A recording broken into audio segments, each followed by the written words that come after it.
Yeah. Terrence P.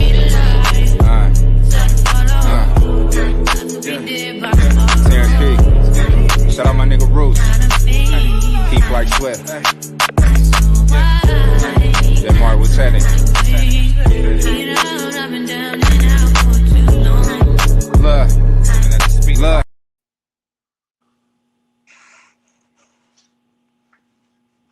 Got the roots, he let the beats build, bitch. And we never switch. Even if I'm rich, I'll be broke like I'm Mitch. Niggas talking down, but that's headed in the wrong direction. But I knock that shit out like the boxing section. Cause they can't touch what they can't see. All I gotta do is be the same me. All I gotta do is keep it G. Always be the same me.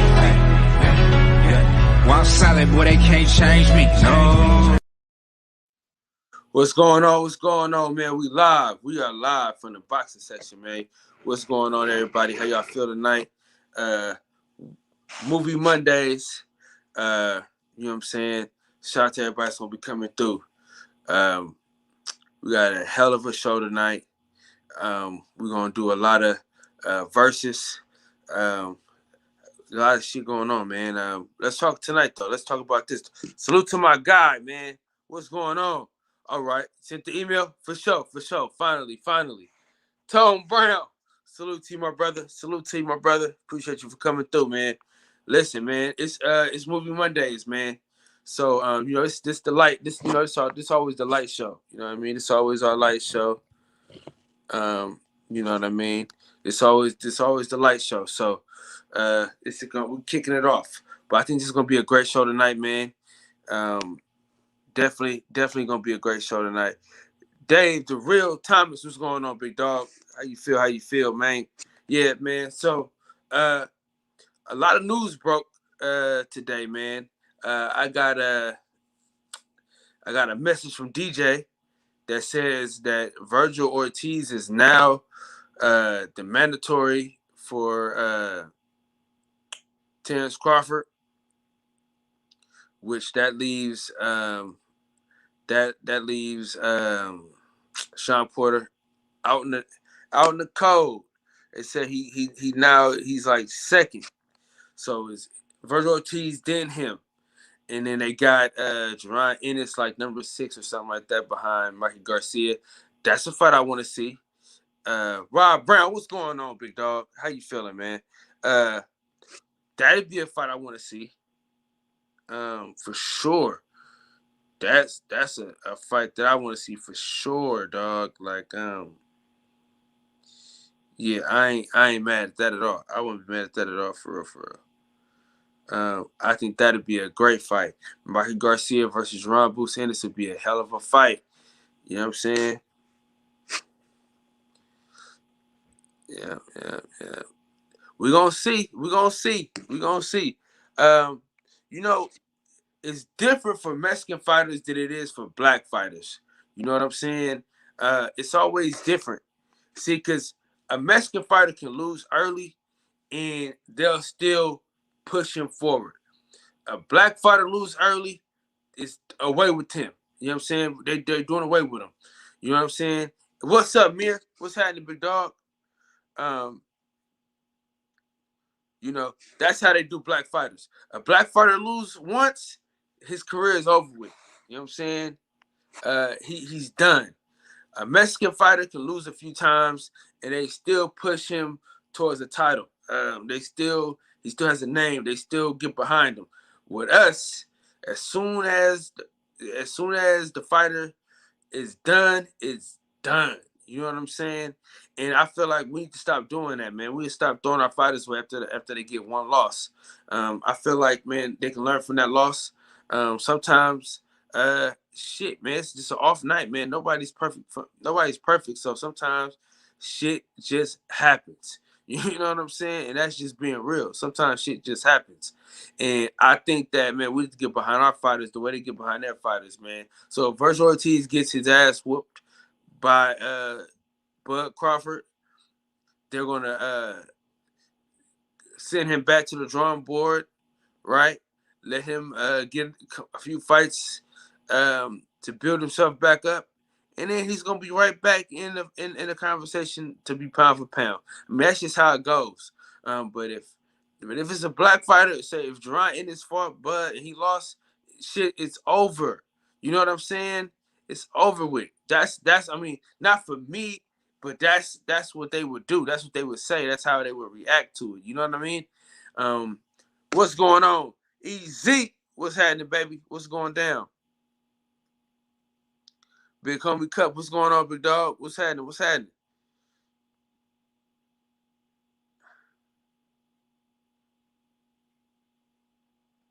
For sure, man. That's a fact. But you know, it's a Mayweather effect. You know what I'm saying? Everybody wants to protect themselves. I mean, can you blame them? You know what I'm saying? The way people just get rid of them. Can you blame them? Mark Nash, what's going on, big dog? Man, listen. Hell of a show you put on today, man. You put on a hell of a show, bro. I didn't hop on the panel, but you know I was in the building. Yes, sir. Yes, sir. You know we gotta support each other, man. 100% gotta support each other. Now, listen, man. Tonight we're doing football movies. Y'all can give me your top 5 football movies in the chat. You can join the panel. Let me put the link in the chat. So y'all can join in on the panel. I know we're gonna have to run some shit back because nobody used to me coming on this early. I'm not even used to me coming on this early. So I think people are gonna come in a little later and holler at us. So y'all give me your top 5 football movies of all time now. I'm gonna put my top 5 movies up, and then y'all let me know what y'all think about my top 5, and y'all give me your top 5. Let me see. Let me get to my top 5 real quick.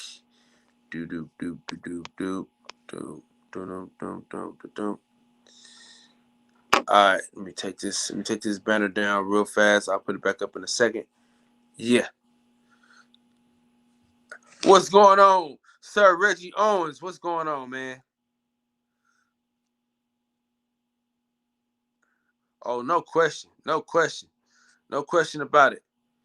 Yes, sir. So my movies, in no particular order. One of them is interchangeable. That's The Replacements. No pun intended. But Any Given Sunday is my favorite football movie. Damn near my favorite movie of all time. Then of course I got Varsity Blues. No question about it. Remember the Titans. No question. And of course The Program. The Program is a hell of a movie. Eli Zachary, Longest Yard, Any Given Sunday, Remember the Titans, Blindside. Okay, I ain't mad at that. I ain't mad at that. Oh yeah, The Program is my joint. Mark Nash has so far he got Remember the Titans. Hey, matter of fact, join in, man. Eli, Nash, y'all join in on the panel. Reg, if you got time, join the panel. Reg got The Program is 1, 2, 3, 4. He said Any Given Sunday is 5. Reese, bro, what's going on, big dog? Gridiron Gang is a good one, Tone. Yes, sir. Hey, oh shit. My bad, Eli. Yeah. Hey, Mark, join the panel if you got some time. Hey, I'm with Reggie, bro. The Program is like my all-time classic. That's like Listen. that's the Heisman of football movies for me. That represent our culture. That represent higher learning, college, everything. You know, I was the Program was that movie for me, man. Classic film. Yeah, Last Boy Scout. Hey, listen, I love that fucking movie. The Program. Shout out to my nigga TK that does the intros, the outros to the show. He the one that put me on that movie. I always got high praise and high regard for him for that. Mark Nash, what's going on, big homie? Hey, what's good, family? I'm sorry I couldn't join your. Good, Mark.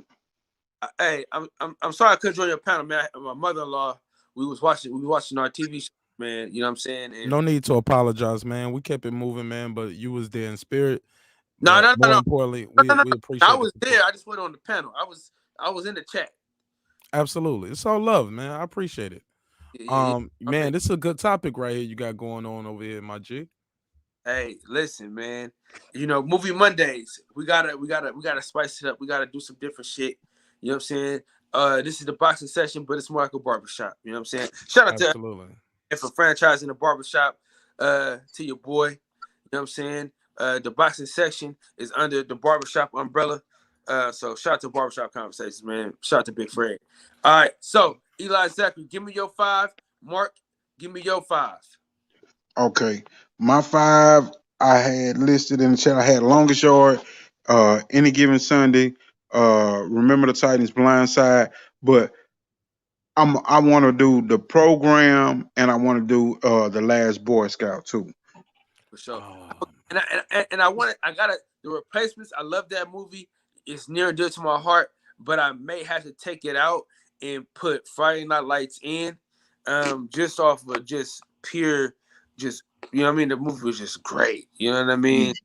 I love Jerry Maguire, another great football film. I mean, it's a lot of football films though, to be honest with you. We're gonna really catch fire at 12. You know what I'm saying? We're gonna really catch fire at 12. I wanna save a little bit because, man, I got some shit going. Man, we got some shit going. We got we just football movies, Grace. We just doing football. RG Film, what's up with it, big dog? RG, my bad, cuz Rob G Film, salute to you, my brother, my bad. Well, we talking about football movies, fellas. All right, so I'm gonna pull up a movie, and I want your thoughts about this movie. All right, y'all give me your thoughts about this movie. Now listen, this first movie right here. If you didn't love this movie when you was a kid, you were a fucking nerd. You were a loser. You were a slacker. God damn. You know what I'm saying? Nothing you did in your younger life mattered if you didn't like this movie. Oh hell yeah, bro. I mean, shit. That was like every little kid Pee Wee League football. That was your little movie. Man, listen. If you didn't like this movie, man, you're a fucking loser. You know, you know what I'm saying? Anybody in the chat that don't like the Little Giants, you're a fucking loser. I mean, I'm just gonna say that to you, bro. What's your thoughts on this movie, Mark? Oh man, what can I say? Classic. I believe that was Rick Moranis from Honey, I Shrunk the Kids. And Yeah. who was the other guy? I can't remember his name off the top. I call him. What was his name? I just call him Al Bundy. That's all. That's Okay, yeah. Ed O'Neill. Yeah, Ed man, that was a classic. I almost forgot about that. Well, since we're doing a little comedy too, see, like right off the gate, my list I had to put Remember the Titans and Any Given Sunday because the long monologue speech that the coach did to motivate him, like that shit was super motivational to me. But since we throwing a little comedy in too, let me put Waterboy in there for honorable mention. Ah, yeah. Let me get Waterboy. It's the devil. What you just messed up the next topic. God damn it! Look, this is the next one. Oh my man, look at us, great minds think alike.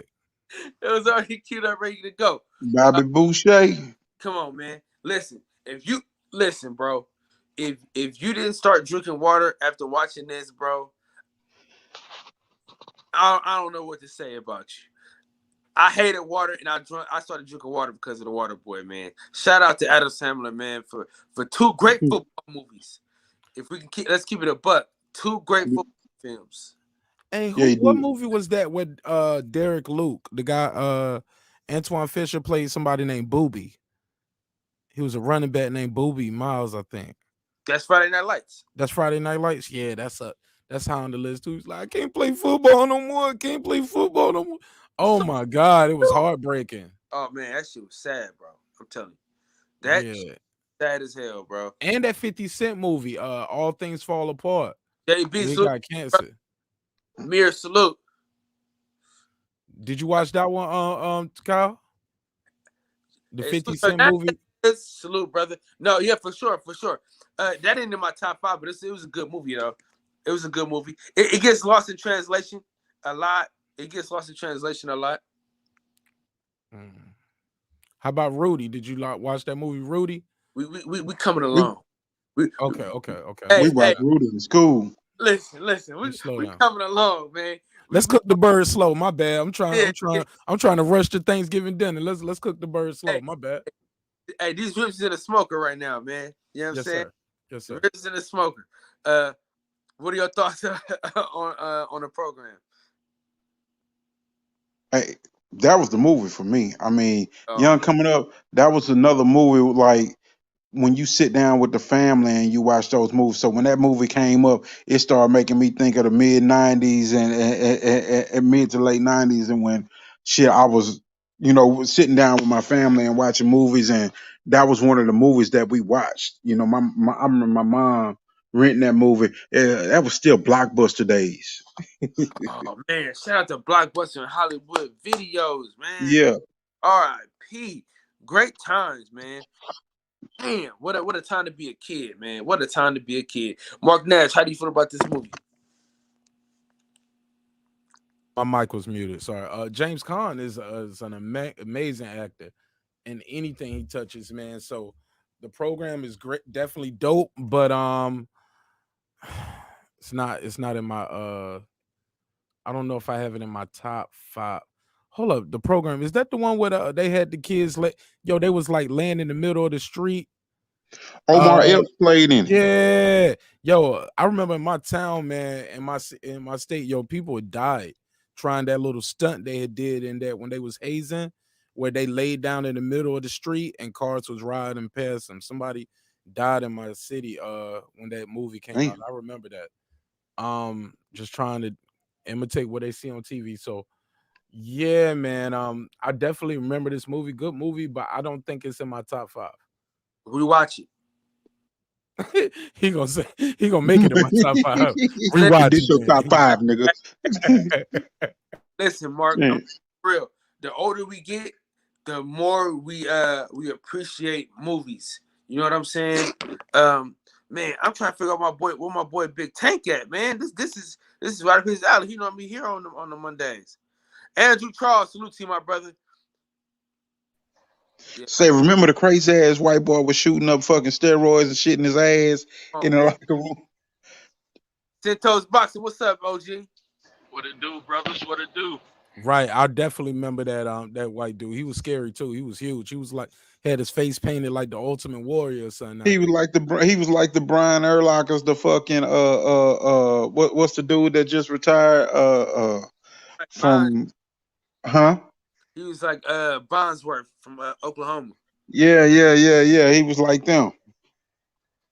What's the name of that movie, Eli? Because I remember seeing a white dude shooting himself in the butt.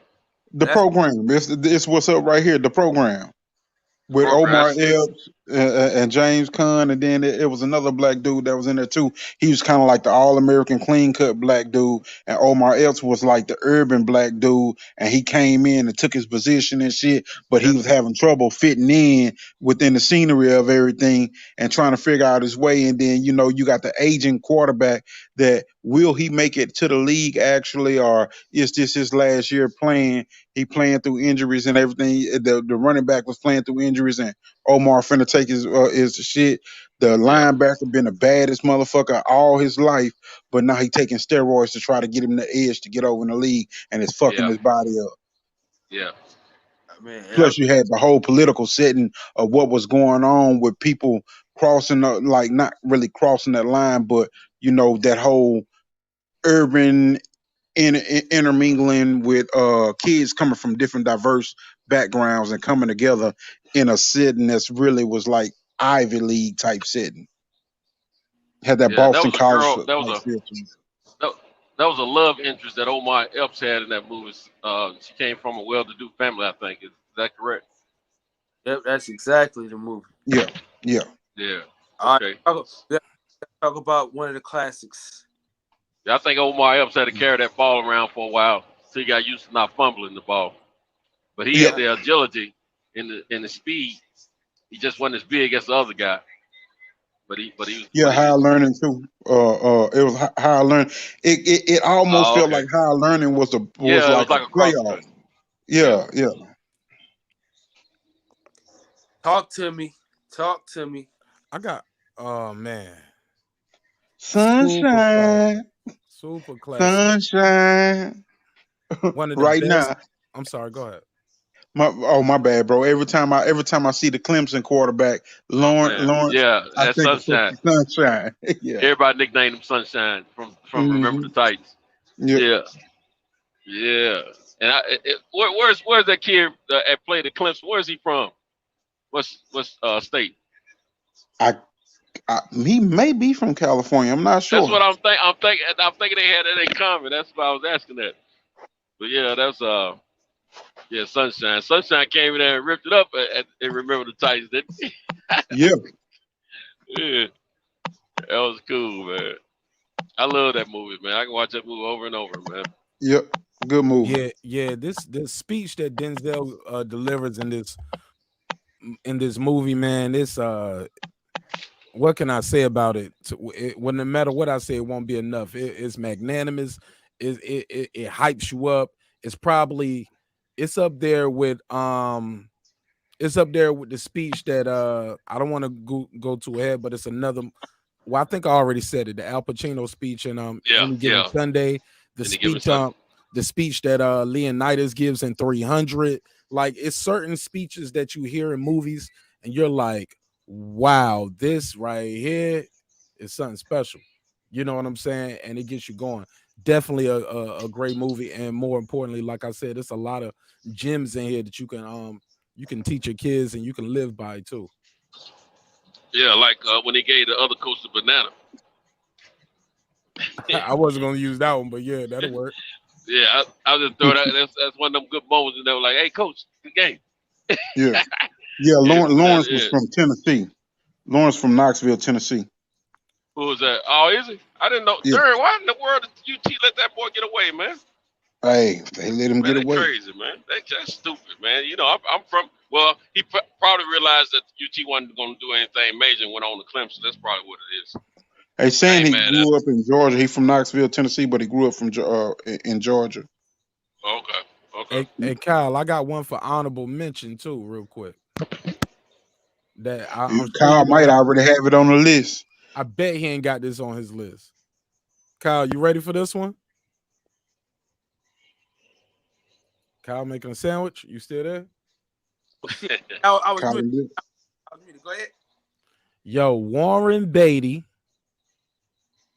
1978. Heaven Can Wait. Yeah, I remember that movie. I didn't know you was gonna go there. Yeah, man, that was a great movie. Wait, is that it's when Warren Beatty, his character, he was a great football player. He died from a car accident or something. He died some kind of way. Yeah, he was riding his bike through the tunnel, and a car was coming the other way. Yeah, and then he dies and goes to heaven. No, he don't die. Man, you messing it up. The angel snatches his soul. Look, no, for real, no disrespect, but the angel snatches his soul out his body before he dies. Oh, that's right.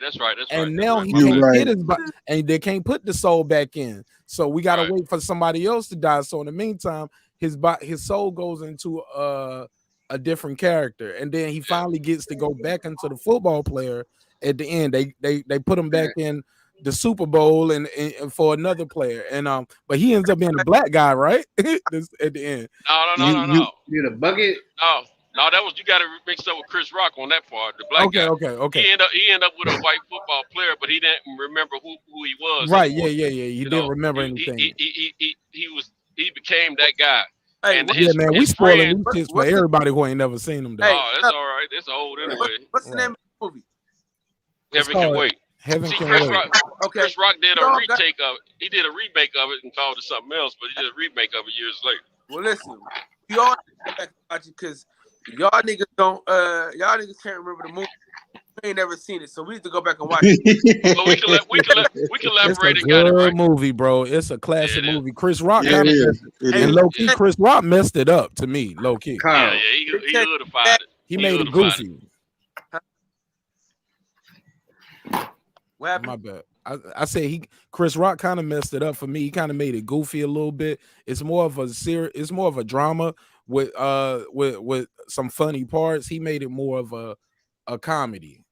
You get what I'm saying? And but the premise is still the same. And like I said, man, it's not just in and out where you're just gonna be like, oh, this is lame, man. It has some ups and downs to it. And it has yeah, it was a good movie. man, it's a great script. Great It's script. one of those movies that will Shout stay out to with Warren you, Beatty. man. If you see it, when you see it as a young person, to me, it's one of those movies that stay with you, because it stayed with me. And you know what, man? This is probably the first time I've heard someone even bring that movie up in just a conversation, man. I appreciate that, man, because I I thought a lot of people saw it as a lame movie, and I didn't understand why, because it was a great movie with a great plot, and it was good acting, of course, and that doesn't mean because it was white, mostly white people in the movie. I'm just saying, just from the art of acting and the art of writing, that was a great movie. Yeah, man, it was a great movie. And if I'm not mistaken, it's on Hulu and Amazon Prime right now if you got it. Yeah. You know what that movie reminded me of? It reminded me like of one of those episodes. Remember the old show Quantum Leap? Yeah, man. The way it meshed together, it reminded me of that. Good analogy. Yeah, that's So I gotta. Hey, listen, we all need to go back and watch that film. Heaven Can't Wait, and then watch Chris Rock's movie right after that. I don't know where the hell Big Tank is at, man. This is normally his show to get on, but let's get to it. Let's get to it. In the words of the great philosopher Mark, let's get to it. We're gonna go here with it. This is how I'm feeling. Oh yeah. Great man. film. So great movie. I love this damn movie. I should have put it in my top 5. The reason why I don't put it in my top 5 is because it was so fucking sad. You know what I mean? It was hard to watch. You know what I mean? They lost the game too, didn't they? Oh yeah, they lost. Damn. They gave a valiant try. That's the movie I should have put in here. That's the movie I should have put in here. It was on Netflix, bruh. And it was about the team that beat them. What is it? Blues? What is shit? What is it called? I know what you're talking about, but I can't remember the name of the movie. I can't remember the name of the movie. Like the Carter. Yeah. Or something. I think it's like the Carter or something, but it was hella good movie, bro. It was. It's about the black football team. Hell yeah, the team that beat the shit out of them. Odessa, Texas, was it something like that? They were from Texas or something like that. Yeah, Carter High. Somebody just said it. Carter High. Yeah. Actually, Carter is a Dallas school. Yeah. That's the school that had Jesse Armstead on it, and all of them from the Giants. That team was loaded down. I was about to say Eli is going to know all about that too well because he lived in that area. Yeah, that's from Oak Cliff boys. And those movies were based on some true situations that happen in life, Yeah, Jesse Armstead and them, they all got in there. Half of them dudes got in trouble after that game and got all that stardom, and it went to their head. People started trying to bomb shit. Some of them were still in the hood doing shit and thinking they can get away with anything. Like, man, it was a whole bunch of them but Jesse Armstead ended up going to the Giants. I always remember his name, but that team was loaded. That team was loaded, bro. I can't remember. Did anybody else make it out? I can't actually remember all the rest of the other night. I have to look it up. It's been so long. That's one of those stories, one of those local stories. I just remember that team was loaded down. Now, this is one of my favorite movies of all time. Varsity Blues. Listen, I know it was a lot of white people in that movie, but damn, Wendell, man, Wendell did it for me, man. When he told him he think you going to see coaches for me? No, my mama doing my recruiting. Grandma coming to see me. You know what I'm saying? Man, listen, Varsity Blues is a classic film. And if you don't like it, man, square up. What you think about this movie, Eli? It was a cool movie. I don't remember it like I remember all the other movies. I remember some of the little like comedic scenes, just like a little bit, but it's vague in my memory. It's not like some of the other movies that we done had. I need you to go back and watch it, bro, because that movie is a classic. What's wrong with y'all, man? Hey, I'm like Mark on that one. That was not top 5 for me. It was good, but it wasn't that serious. It wasn't as serious as those other movies. I guess because I think this was a story put together from people knowing the sport and thinking the recollection on high school. I don't think it was based on a true team. Yeah, it was more comedy than anything for me. Man, go back and watch it. Yeah, I remember the fat white dude had his shirt off a lot. Exactly. That's what I'm thinking. I remember like him just playing with his belly a lot and just being goofy. I would switch this out for Friday Night Lights though. If we had to pick one of the best white football movies with the white cast, I guess. And White Boy Human. But I would switch this out though. Really, I don't know, Kyle, how you feel about this, but I would switch this out for Ace Ventura, Pet Detective. If we're gonna do a football movie with some comedy, the Ron Finkel. So what I'm gonna Finkel do is Einhorn. Einhorn is Finkel. Finkel is Einhorn. Einhorn is Wood. Yo, that shit was crazy. So what I'm gonna do is I'm gonna mute everybody's mics. I'm gonna block everybody in this fucking panel. The disrespect of Varsity. Somebody gotta get the gun. Baby, get the gun, goddammit. The laces were out, Kyle. The laces were out.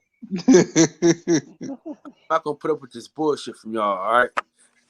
I'm not gonna put up with this for years, that lady who played her name is Sean Young. She played Detective Einhorn. I thought she was a man for years. And everything she saw, I was like, man, they still got this dude out here acting like a lady.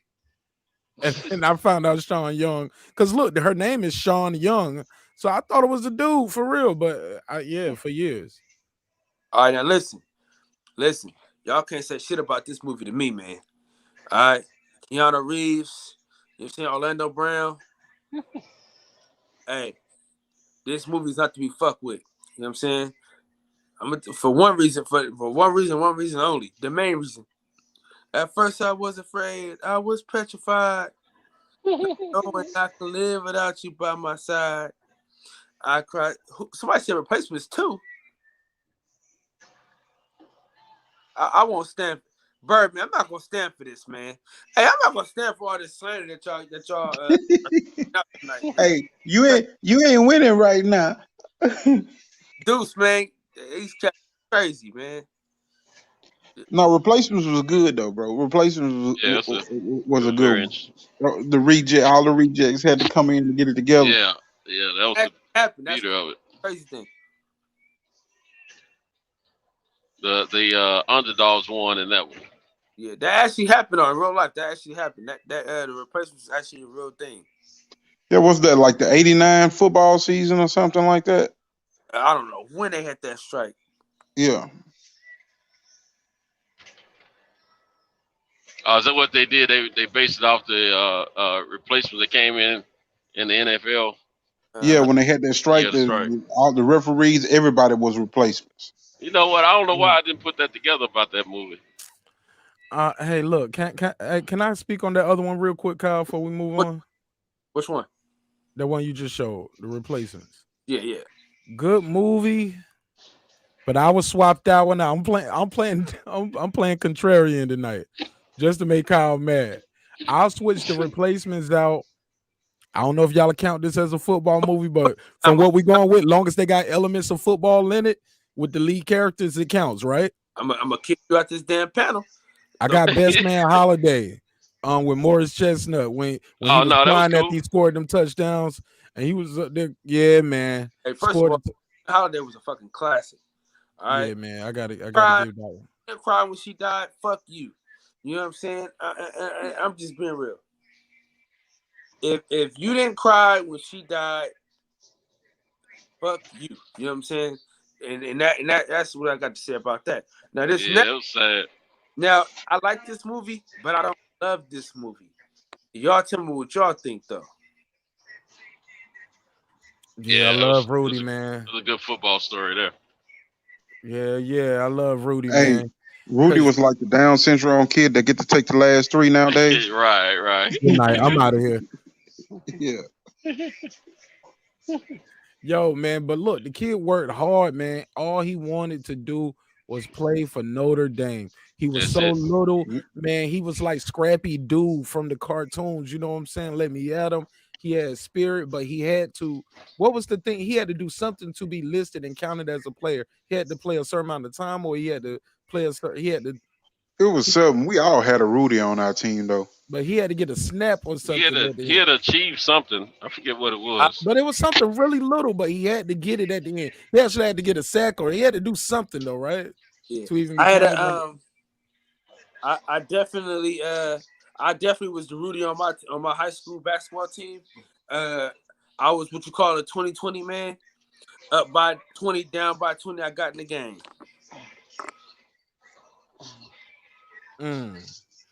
Which one's better, Rudy or Radio? Rudy. Rudy was better. Radio was good, but it was based on, the little retarded guy and had mental issues. And I love that movie Radio though, man, because I knew some radios. You know what I'm saying? He was very inspirational to that team. Very needed. They wasn't winning without Radio. He brought him great inspiration, but he got dealt some short hands, but it worked out in his behalf at the end there. All right. Now we had hey, let me tell y'all something real quick. My buddy, my best friend, he used to work for the YMCA, and he used to work with kids, and he used to work with this program for at-risk young men. They would take them and take those young men out of their home, and they would stay at the facility for a certain length of time or whatever. He would work with them, get them, to get out of the streets and all that type of thing. Well, anyway, kids could be, so mean to each other. You know how we were when we were younger. But anyway, there was this young man. He wasn't quite on the level mentally with like the rest of them. So one of the ringleaders of the kids nicknamed him Radio. And man, it stuck with that kid, man. The kid got mad when my buddy told him stop calling him Radio. He got mad. He wanted to be called Radio, man. It's crazy. But Radio ended up getting us in trouble, man, after he got out of that program. But anyway, go ahead, man. I just thought about that. I wanted to share that with you. Jerry Maguire. Man, show me the money. That's my shit right here. I ain't gonna lie. Yeah, that's a good movie. Man, I like this. This is one of my favorites, man. I can't lie to you. Man, it's a lot of good fucking football movies, bro. I don't think we all realize how many great football films were made. You know what I'm saying? So many great football, man. What are y'all thoughts? Right, man. Good one, man. Even look, I don't even like baseball like that, but there's some good baseball movies out there too. We might have to do a baseball movie one day too. Even if you ain't into baseball, you gotta respect movies like Field of Dreams and stuff like that. So that's coming. I got yeah, we got to do that one. Basketball is next week though. I gotta do basketball next week. Basketball movies, bet.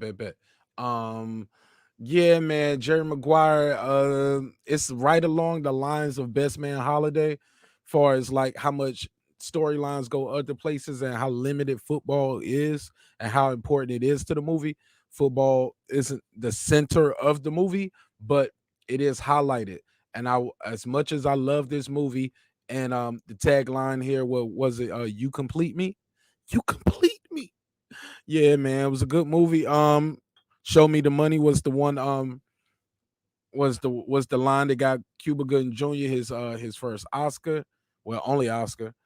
But yeah, it ain't better than Best Man Holiday to me. But good movie though, good movie.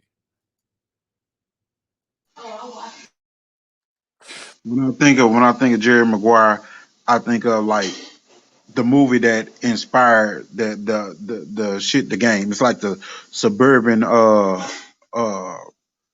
film of the game. You know, it like exactly like Mark Nash said, it was less to do with football and more to do with drama, but football was like the binding of it. For sure, for sure. All right, all right. Now this is one of my favorite movies, man. I really like this movie. It could be in my top 5, just hovering around it. But this is a great film, man. I watched this movie 1,000 times, man. Yeah, that's a good one. That's a good one. And that's like, ain't that one based on like a real life story? Yeah, true story. Based on a true story. Yeah, yeah, yeah, that's a good one. I mean, that's still going on. They actually still had a series on one of the stations where they were still like taking in those kids to like the U or something, huh? Oh, you talking about Last Chance U? I don't think I don't think that's the same thing though. I thought they was loosely based off of like the same story. No, last Chance U.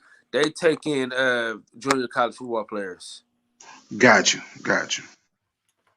Oh man, I'm trying to remember the storylines with this. These guys were what in juvie or something.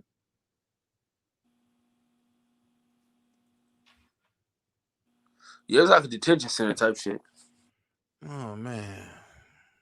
Yeah, they were trouble kids, and they were trying to keep them out of gangs and all that type of stuff. You know. Okay, if we're gonna go with that one, then I'm gonna play.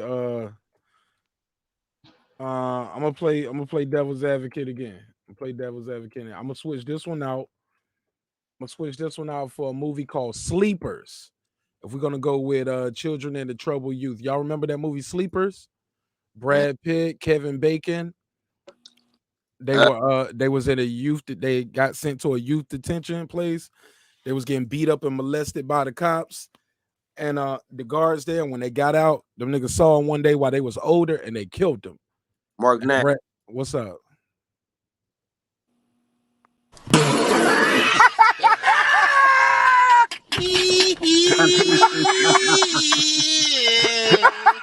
Oh, chest. I can't breathe. Oh shit. Bruh. What? You ain't seen that movie Sleepers? Oh man. That's a good ass movie, yo. Shout out to the chat. They seen it. They tried to make a show based off of it, but Sleepers was a good ass movie. Had Brad Pitt, Kevin Bacon, damn, who else was in that movie? They murked them niggas, man. And then Brad Pitt was the lawyer, and he's trying to play the case, put him on trial, but throw the case at the same time without losing his license. Yeah, I know what you were talking about. I'm just laughing. I wasn't laughing at you. I'm laughing at this damn fool Kyle. Like, damn. Yeah, I ain't get that, Kyle. That shit was disturbing. Thank you, Mike from Boston. Why would you play that, Kyle? I've been kicked out of better places than this. You want me to leave? Just tell me go home, man. I'll take my ball and leave. Shit. Hey, the other day.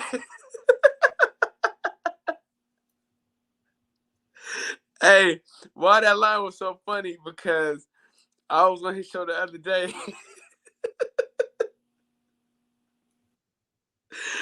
Oh man, it's not funny, Kyle. Nobody's laughing.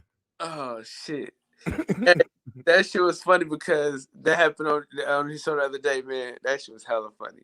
Why did I say that shit, dude? Cause you just figured out how to get them drops, and your fingers start itching. You was like, "Ooh, just press the button." It's all good though. It's all good. Hey, look, Kyle. Look, you stop eating them pork sandwiches late at night, and you got some energy now. You want to make me the butt of your joke, but it's all good, my brother. It's all love. All right. Stop eating them bacon sandwiches, and then you got some jokes. I got you. Hey, man, I had to give up the bacon, man. Damn. Wifey said she ain't gonna prep a nigga no food if I don't give up the bacon, man. So I had to give it. All right, so check it out, fellas. This is the verses. All right. We going this versus that versus this. All right. First up, I already know what we're going with. I just did it because that was the only thing I could like relate these two. But I know what we're going with.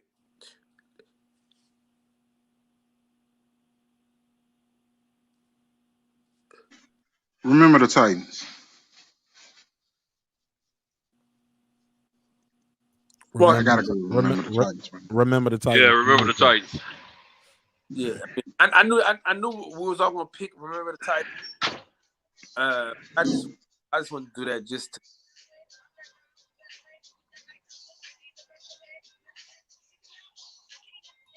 I think we got one. We got one for Gridiron Gang now. Tom Brown, which one was better? Which one are you going with? Okay, you going? Okay. I was from the stat. I thought you was going with Gridiron Gang. Gridiron Gang was good, man, but compared to Remember the Titans, Gridiron Gang ain't shit. Now this one right here, this is gonna be the hardest pick of the night right here.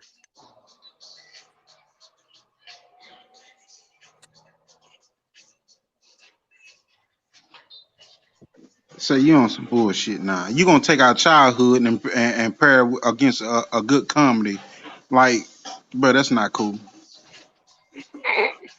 That's not cool, bro. That's a good ass comedy. I'm going with the Waterboard for comedy. Yeah, but you gonna pair it against your childhood though? Like, what the fuck, bro? Little Giants. Come on, man. That's some bullshit. That's not even fair because I can't even remember the last time I seen Little Giants. I would have to rewatch Little Giants and revisit. That's what I'm saying. You gonna pair it against the childhood? Little Giants might edge this out. Depends on how it translates now in 2021. I got to rewatch that. I'm gonna go with the Waterboy for now. Me too. I knew. Listen, I had, bro. It's got to be hard sometimes, bro. I gotta make it hard every now and again, man. I can't do easy. But I'm going with Little Giants, though, fam. Nah, Mike from Boston. They ain't different genres. They both comedies.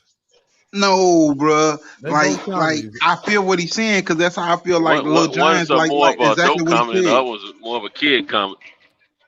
Yeah, and then like when he say it's like nostalgia, it's like giving you that it's like a motivation for a kid that you can overcome and that you can reach whatever you know what I'm talking about. It's like that versus Waterboy was like a fucking flat out comedy. There was nothing inspirational about Waterboy. It was just all comedy, and then Little Giants had a little inspiration in it for a kid to look up to. All right, let me just skip. I was gonna get to this one, but I'm gonna skip it. This is why I couldn't put Waterboy. I had to do that versus this. See what I'm saying? That's why Waterboy. I had to put Waterboy against the Little Giants because I had to put the Replacements versus the Longest Yard. Adam Sandler win again for me on Longest Yard. Yeah. I like Adam Sandler's remake of The Longest Yard. Yeah, he actually didn't butcher this shit. Right. Yeah, I got The Longest Yard, and the other one, like I said, man, they both were PG-13. This one right here, I think Longest Yard was rated R, and Replacements was PG-13, if I'm not mistaken. So yeah, this would probably be a more unfair comparison based off the comedy and the style and the star power too. I believe they had we had a lot of Longest Yard. It was a lot of a lot of hot names right there. You had Nelly in that movie. Yeah, he was really hot. That's what I was about to comment Chris on Rock as well. Was hot. Adam Sandler was hot. Like wasn't Bernie Mac in that movie too? Man, you had a lot of wrestlers in here. Yeah, I don't think Bernie Mac was in there. Chris Rock was in it. Somebody is disrespectful, but they said he was kind of trash. Oh man. Michael Irvin was in it. What's your boy name that always flexing his chest? He was in it. Terry Crews. You had but I think the comedy relief was Chris Rock that I remember. I don't remember him and Adam Sandler. And then what was the little Mexican character that was the kicker or some shit? Yeah, he had some. Yeah. Well, they had Arturo or something like he plays a cop in the cop show that come on Friday nights out of New York. No, out of New York Boston. Undercover?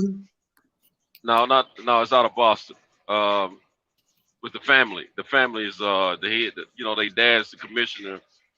Oh, not Law and Order, huh? No, it's Blue Bloods. That's it. Oh. Blue Bloods. Yeah. But the cop that I'm talking about, the Latino cop, was in Longest Yard. Remember they trapped the Latino up with a gay dude. In the movie that's what I'm Longest saying. Yard. That was the funny part to me. Yeah. Bro, Yeah. I'm looking at the cast right here, bro. They had Bill Romanowski, Steve Austin, Bob Sapp, Nelly. They had the dude that played what's the wrestler who played Kane, Terry Crews, Chris Rock, Nelly, Adam Sandler, Michael Irvin. They had a lot of star power. Kevin Nash, Burt the Reynolds. wrestler. Burt Reynolds, like, dude, this was star-studded. Rob It was Schneider, star-studded. Tracy Morgan, Joey Diaz. Tracy Morgan, a damn fool. Like, so yeah, they spent about $63 million and made about 130. They gave a lot of cats some opportunities in that movie, man. That's what I loved about it. Hot names that probably otherwise, like back in the 70s, that probably wouldn't have happened. It would have had a few names like the original one. You had Burt Reynolds and a few other cats in there, but you didn't have no. They didn't have the star power that the second one had. This one that he got right now, this Rudy, is a hard one. Not for me. I gotta choose Rudy because I remember watching it in school. Like they used it as part of the curriculum to stop bullying and to influence people to move forward in life as motivation. No matter your shortcomings, give it your all type deal. They put that in school. School showed that movie, but radio was I got to roll with radio. It was more. It touched me more. Rudy. Rudy was good, but I didn't have to feel sorry for Rudy as I did radio. Radio lost his mom. He's just a good-hearted person who didn't have the IQ of some others and had some deficiencies, socially. But other than that, Rudy touched me more, man, because radio touched me more. I might have Rudy, to rewatch. Rudy had a pretty good opportunity just being a student at Notre Dame, in my opinion. But it was good, though. I mean, it was a touching and inspirational movie, but I didn't feel sorry for him. I felt sorry for him because he didn't get the breaks he wanted like the other guys. Yeah. But he worked hard to get it. But radio, I really felt bad for that kid. And I love the character of the coach who took him under his wing and really cared for him. Who said that? Who said this? That's Sento. Sento, look, man, you made me change my answer. You know what? Forget Rudy and his white privilege at Notre Dame. I'm going with the handicapped dude on radio. Yeah, fuck his white privilege, man. He was at Notre Dame. You just want to play on the team. Boy, you at Notre Dame. Yeah, you already had a great scholarship. Sinto's kind of got everybody right now. Sento said that shit, and I was like, damn. I was on the fence, but then I was thinking about my childhood and shit and in the school, but damn, radio was good. I forgot about all of this shit. Yeah, that we all can relate to underprivileged kid as a person that's of mental retardation and people picking on them. You know what I'm saying? I've seen that's why I support Kyle show every night. Yeah. Which show? This one right here. That's why I'm here now. He's my radio, man. Hey, Mark got his slug off. Oh yeah, I had to get him back for that clip early. You know hey, Mark got his slug off. Okay. I got heat for suckers like you, cuz. Hey, look, you know he got yoked up and got his face licked after that. Don't say that. Yo, that nigga didn't do. He never had no heat for that nigga when he said that. Everybody always say that, but he had nothing. He got yoked up. That nigga was butt naked in your mama refrigerator drinking Kool-Aid out the picture. That was Baby Boy, wasn't it? Yeah, didn't do nothing to Ving Rhames. Came in that crime Ving Rhames had to help him stash the murder weapon. Like, I love that movie, man. I love that. I watched that movie about 180,000 times, man. Hey, Hey, nigga in the kitchen cooking eggs, butt naked, talking about you want some eggs. Hey, every time I hear that, I think about Chico being on Wild 'N Out Wednesday. I'll be in your mama house, butt naked, cooking eggs. Right. Hey, that nigga said, man, I go to Do Dirty House and play the video game. I wake up early in the morning, act like I'm going to go do something productive with myself. That was Omar Gooding. That's Cuba's brother, right? Brother, for real. Yeah. Yo, I remember him from Wild and Crazy Kids when I was a little dude watching Nickelodeon. Y'all remember that? Oh, man. Hey, Jody, my Jody. Right, little Jody bum ass nigga talking, I got some heat for you like that. You let them boys beat you up, take your bite and your 40.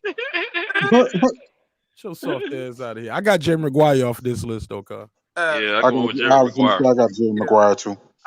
I just did that because it was two white guys. I didn't get to comment on that Jerry Maguire a minute ago because I was busy in the back of the truck. But what I loved about Jerry Maguire is it gave us some insight from a sports agent's point of perspective and what they go through with dealing with athletes and trying to represent them. And I really love that aspect of the point of the sport itself for football. So it wasn't just football. He was representing athletes in football, baseball, and what have you, basketball, whatever. But I think that was a good movie to give us as fans of the sport an insight on what these sports agents deal with and go through with the players and the athletes, which is pretty cool. Remember the Titans all the way live on this. I mean, Friday Night Lights. Hands down. All right, go ahead, Mark.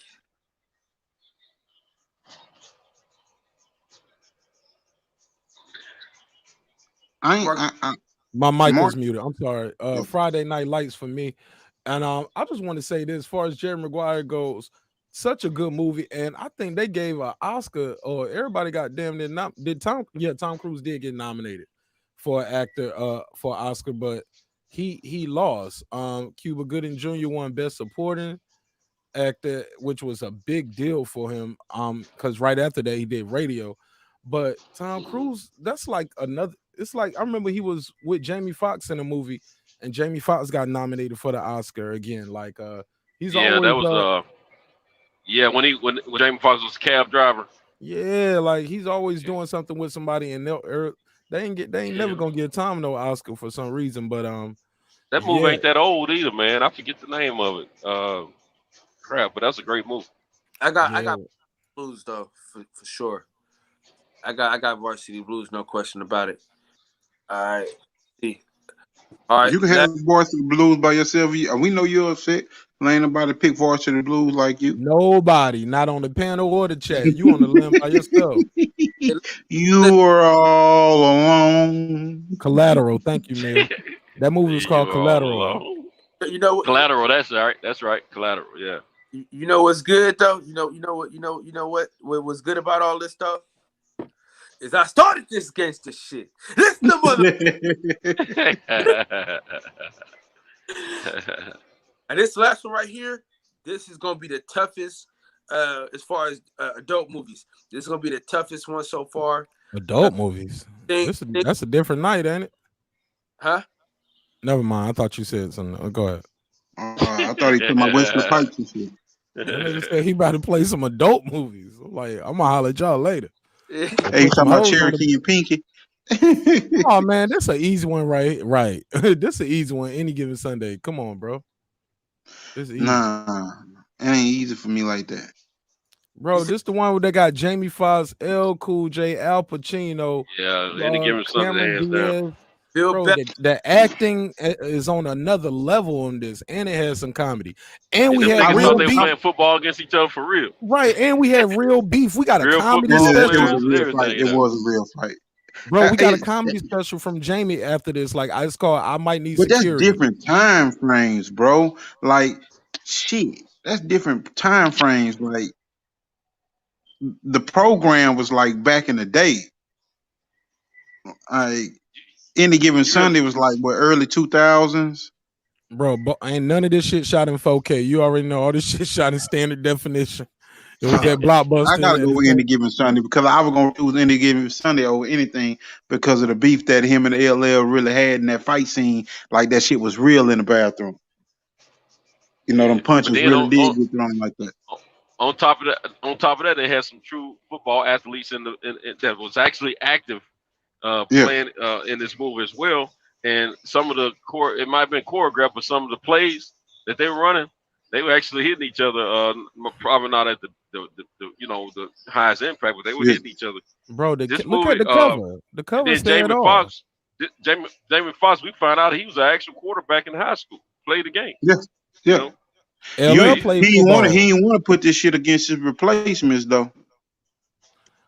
Yeah, look, LL played football before too. My G. Yeah. Look at the cover. They had to put all those names up there. This is a high-powered cast. James Wood, Cool J, Fox, Quay, Pacino, Cameron Diaz, and these are just the what they put on the marquee. Like there's some other names in here that you'll know. It's Taylor Jim. It made you feel like you were really, the way they filmed it, man. You could actually, feel how the players feel about running the plays and executing the plays or what have you. So it was a pretty good movie. No, it was they did a good job with that one, man. It was a one of a kind. Hey, Mir. The program was a damn good movie, though, bro. Hold on real quick. Yeah, it was, but hold on real quick, fellas. Mir, before you take your ass to sleep, go watch the program.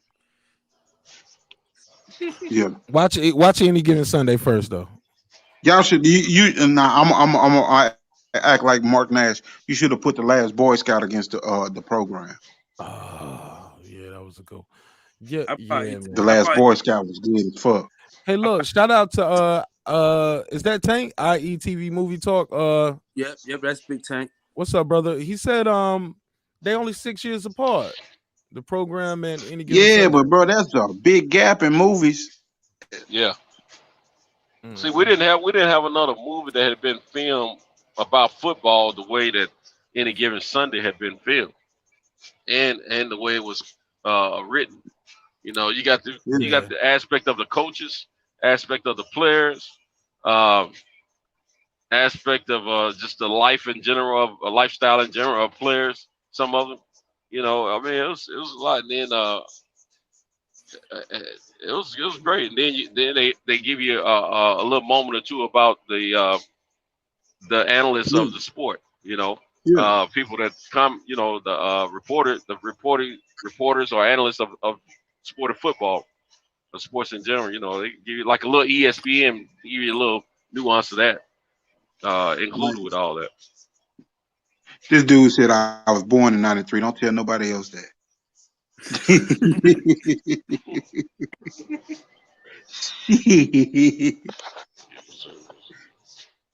Hey, but real talk, The Last Boy Scout, bro, that shit was fucking good. Do y'all remember the movie The Last Boy Scout when he was running the ball down the field, had the gambling habit and shit, and running down the field and pull out the gun and just start popping everybody coming down the field? I remember I remember it vaguely, but I did watch it, but I don't remember as well as I do this other. Like he had all these people trying to convince him to blow the game and shit. Like they took him back to like on a horse farm and shit. And man, it was a good movie, bro. It was a good movie. Damian Wayans actually played a serious part. Okay, yeah, I thought that was Damian Wayans. Yeah, actually played a serious part and was good. That shit was good. Like that's one of the only roles that I seen Damian Wayans play a serious part, and it was like, damn, that shit was good. Yeah. Yeah, it's a good movie. Hey man, Damian Wayans, he did what was the movie with? What was it called? Mo Money. That was pretty serious. Like Marlon Wayans was more the comic relief. He was more the serious one. Maybe he got to smash Stacey Dash. Man, hell nah. Man, Mo Money that had the little faggot dude falling out and shit. Nah, I'm pretty much. That wasn't my money. That was Low Down Dirty Shame. Low Down Dirty Shame. Yeah, when the punk say, "Shang, you want some sausages?" Yo, chill. Yo, them sausages never looked so disgusting either, bro. Man, Oh my god, it was the worst. Yeah. I was like, man, what the fuck is this? Yeah, but I think he was just as serious for the most part with some little comic relief here and there. I think they let Marlon be more of the clown in that one, and he was more the serious one, and he had the little joke here and there, but for the most part, he was trying to be smooth, be the lead love interest for Stacey Dash, and I thought that was a good movie too. Back when Stacey Dash was still black. Yeah, and everybody still wanted her. Look, man, she always gonna be black. I don't care what she identify as. She's still gonna be black. Bro, Stacey Dash was like, hey, I used to talk to a chick that looked like Stacey Dash, bro. And I used to always be like, damn, she was fine in the motherfucker. Stacey Dash was to say everybody was thinking about like, damn, man, if I ever make it big, Stacey Dash. Yeah. Niggas was watching Clueless. We ain't have no fucking business watching no goddamn Exactly. Clueless. That was a girly movie all the way, but I watched it so many times. Watching Clueless because Stacey Dash so motherfucking fine. Anything Stacey Dash was in, I was watching it. You know what I'm saying? Back in the day, she was in that that movie with Richard Pryor as his daughter. What's the name of that movie? He had a series of movies coming out during that time, because I know he did Critical Condition around that same time, but it wasn't Critical Condition. They moved from one locality to another, and so much stuff happened on the way to the new house, and then they get to the new house, and the guy they bought it from stripped a whole lot of stuff out of the house that he didn't tell them about. It was crazy. But Stacey Dash, man, she was Mike from Boston was reminding you that movie you talking about now, you fucking it up because he said she was 10. She was what? She was 10. No, she wasn't no man. Stacey Dash, Stacey Dash, same age I am, just about, bro. So I can feed. I've been feeding her ever since we were both. Oh yeah, well then shit, that was your age group. Yeah, man. No, my G. He said she was A10, like she was a dime, I guess. Oh, okay. I thought he was saying she was 10. She been a dime. Bro, I made the nigga a pedophile. Yeah, because I've had a crush on her for years, man. I know she old enough for me, son. Hey, look. He ready to risk it all right now. He like, wait a minute. Ain't gonna be none of this funny shit going on. Shit. Right. She was that girl. Y'all got it. I fucked that one up. But yeah, bro. Stacey was one of the ones. She made us watch fucking girls running around in a little bitty pink leotards and shit, and whole pink painted rooms. But why the fuck was we watching that movie Clueless? Just because she was fine. Because she was fine, and the white girl was fine too. She was. Yeah, Lisa Silverstone. Yeah, she used to be a video vixen for Aerosmith videos. But hey, look. But truth be told, she was like, that was a nice fun fact. She had to be like in her late 20s, maybe early 30s, playing a high school girl. Like she was gorgeous. Yeah, when they played those movies. She was in this movie called Illegal in Blue. Y'all remember that?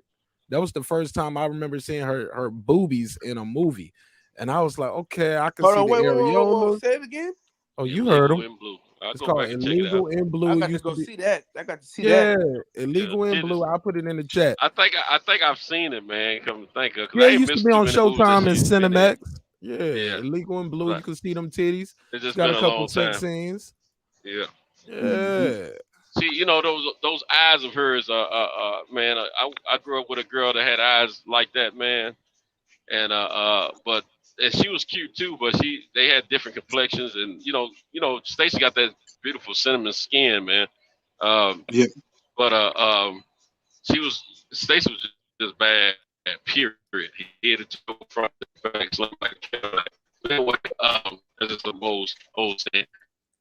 But then I grew up with, she was a cutie pie too, had a nice little body and cuteness on, but she couldn't hold a torch to Stacey though. Stacey came through and I stopped looking at that other girl.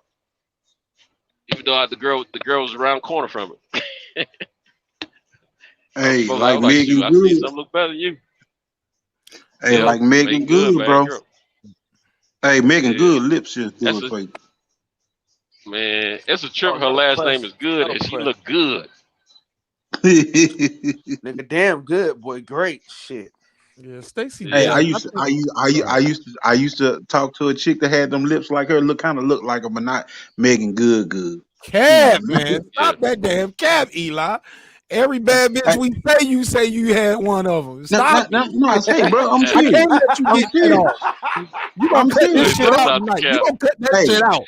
hey, y'all gonna make me go find I ain't some gonna make you pictures. do a goddamn thing. I'm gonna make you tell the Y'all truth. make me go find some pictures. I am telling the truth. I ain't capping there. I ain't have them all, but say shit. When I chose one, I was like, When she chose right. Goddamn it. Shit. I was something like a cool cat back then. I ain't have all the game and all that shit, but hell, I had good conversation, so I can be the dude that ain't go out and have to harass a bitch, and she look at me and be like, oh. Damn, well, let me go slide over here and talk to him. We have a good conversation, and I'm winning. Right, man. The chat is feeling me on that cap. They was like, tell him, Hey, Mark. get him, man. That nigga up here. Dr. Seuss with the big old cap over here. Hey, Mark. Big cap. What's up, sir? Mark. Nigga, fuck New Era. It's New Eli from now on. Man. Hey, y'all niggas ain't shit. Boy, y'all gonna make me go find some pictures. Y'all gonna make me go find some pictures. I'm gonna have to go on one of my partners' pages or something and find some damn pictures on y'all or something. Them Hell, niggas gonna shit, have I ain't got no pictures around the house. Jerry I've been curl married for juice 17 years. and butterfly collars. Hey, listen. How old is this picture? No, I ain't had look. I bet you won't hear me say I had no Pam Grier. I ain't had no Pam Grier. Hey, El Capitan. Right, El Capitan. Hey, look, you didn't have no. Hey, look, what was the girl from Good Times? Neither. What was the sister? Or no, I ain't had that either. Janet. I just said two. I just how said you? two. So how you? No, How not you Janet. skip over her? Thelma. How do you skip over her and go straight to Stacey Dash? Hey, niggas gonna call me Cap, but I brought the people up to say that. I'm the one that said it. It ain't like y'all said something and then I said it. Play the motherfucking tape back. I brought the females up. I ain't Cap. Y'all niggas ain't shit. New Eli. Yo, that's his logo right there, S. Dot. Y'all niggas ain't shit. On it. Go get this nigga the top hat every time. Mir, I can't believe you, boy. I say, out of all people, I can't believe Mir. I knew Mark would be this type of motherfucker. He been doing this all night long. Say, Mark's something like a professional heckler hater. All in one. That's what he been doing all night long. Hey, give me that motherfucking thing again. Man. Give Mark that thing again, goddamn. What's that shit you had playing, Kyle? You about to get it. Ain't this a bitch, Kyle? Now you trying to team up? Well, ain't that something? You sleeping with the enemy and shit. Y'all two motherfuckers. Pause. Hey, that's what I'm talking about, nigga, because that was real game what y'all just did. Don't try to come against Eli like that. Nah, man, ain't nobody coming against Eli. But Eli, we went from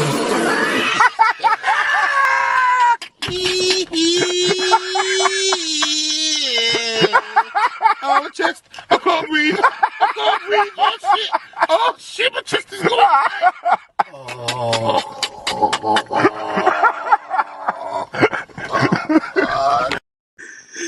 nigga, we was like, y'all ain't Stacey Dash. No, but say real talk. I had one of them.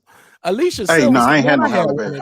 But say real talk, I guarantee you, I put my partners on here and they'll tell y'all the same motherfucking thing. Cause one of them, one morning she came in, we were working at Walmart, and she used to stock the bicycle aisle. She was the one that looked like Megan Good, had the lips and shit. Say that motherfucker smells so motherfucking bad. One morning she came in, I never looked at her again. I told her, I said, y'all can have.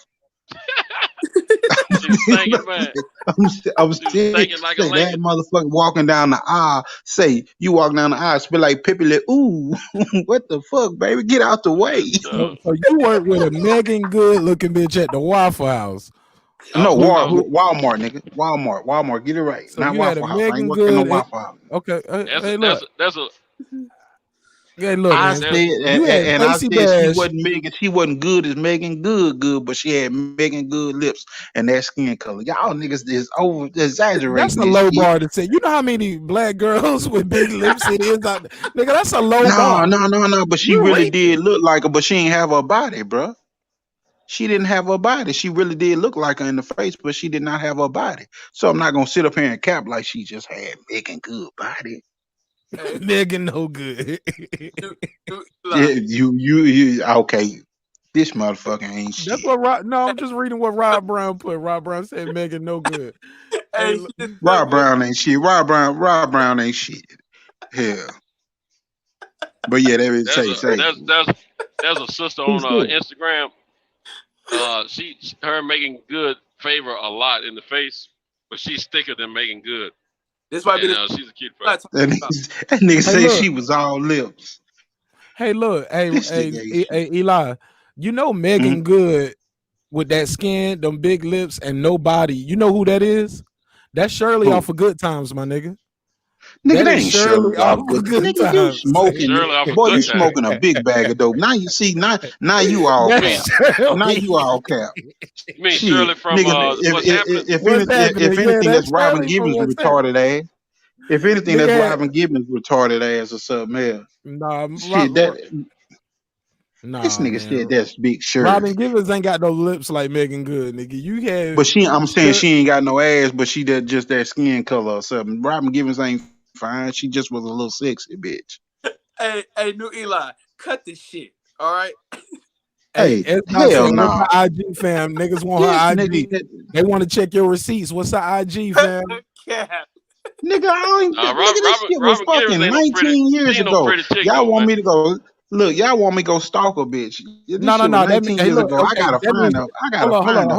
Hold on, Eli. That means she old, so she ain't on IG. So what's her Facebook then? Because she on Facebook. I don't know, nigga. I don't stalk old hoes. What's her shit here? If I find a picture, if I give one of my partners, I'm pretty sure one of them motherfuckers done kept in touch with one of them. Yeah, if I find a picture, I'm gonna show you motherfuckers what I'm talking about. I don't even want to see her picture now. I want to see her old Walmart ID. What she used to look like. I damn sure don't know. Nigga, did you just hear me say that bitch smell like pepper ooh? Hell, you just heard me say she smelled bad, the motherfucker. So I walked away from my ass. Here. What about Stacey Dash? Huh? What happened with Stacey Dash? No, you can hear. I said, what about Stacey Dash? She was a stripper. I can find hers. I'll send it to you on the low. I had to get quiet on that one. But yeah.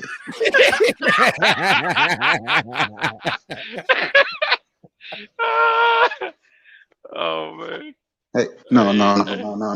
I had to get quiet on that one because my wife. We feel you. Yeah. I'll show you niggas. Kyle, this show don't supposed to be this much fun, man. Why are we having so much fun, man? Dog, hey, listen, I try my best for this. Listen, y'all niggas understand me. Y'all niggas make my night every night, no homo. This was one of the best shows, bro. Damn. Listen, this shit was really hella funny, bro. My nigga Eli got a new nickname. You got Sir Reggie Owens. You got new Eli. All the nicknames come from the box. Hey, you ain't gonna put that shit on me. You ain't gonna put no nigga. This motherfucker try to call me. Say, that's for somebody that's a habitual liar. You ain't gonna put that shit on me. Somebody said your name Eli Capri. Say, Mark Nash on this jackass shit tonight. Y'all know. He in full jackass mode right now. Y'all know I'm a fake ass comedian, man. I be out here trying to get my jokes off. Look, my show was. Hey, Eli. Eli, you know I believe you, bro. Hey, Eli Capri. Look, my show was so serious tonight. I couldn't wait to come over here and have some jokes. So yeah. Hey.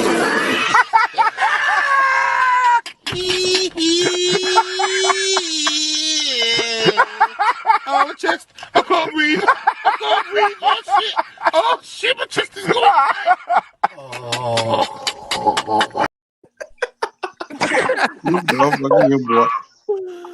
Yo. Hey, this was your night. This was your night. This nigga said I had a Stacey Dash and I had a Walmart Megan No Good. I had a Megan Good at Walmart. I told a stripper that looked like Stacey Dash. That motherfucker said Eli Capri. I told you. He said, well, she didn't have the body of Megan Good, and she didn't have the face, and she did. I was like, well, nigga, if you take away all of that, you got Esther Rose, She nigga. looked That's the like her. No, model. nigga, she looked like her. Her You got lips looked like her. Her face looked like her, but her body wasn't like hers. She wasn't poking and out. She wasn't poking and hard like that. So that's Aunt Viv then, the dark skin Aunt Viv. That motherfucker said That's Janice Herbert, nigga. This nigga here smoking a big bag of dope tonight. That's Janice Herbert. That's the dark skin Aunt Viv, nigga. You talking about Megan Good? Hey, Eli, was a butt flat? You say what? Was a butt Yeah. flat? That's what I'm telling I you. had a little girl. I was kicking it with years ago, man. She was cute, man. She didn't have no tail on her though, but I went on hit her anyway. It was all right. I couldn't get to her. I was talking to her, and when I smelled that smell, it was over with for me. I ain't bullshitting with you.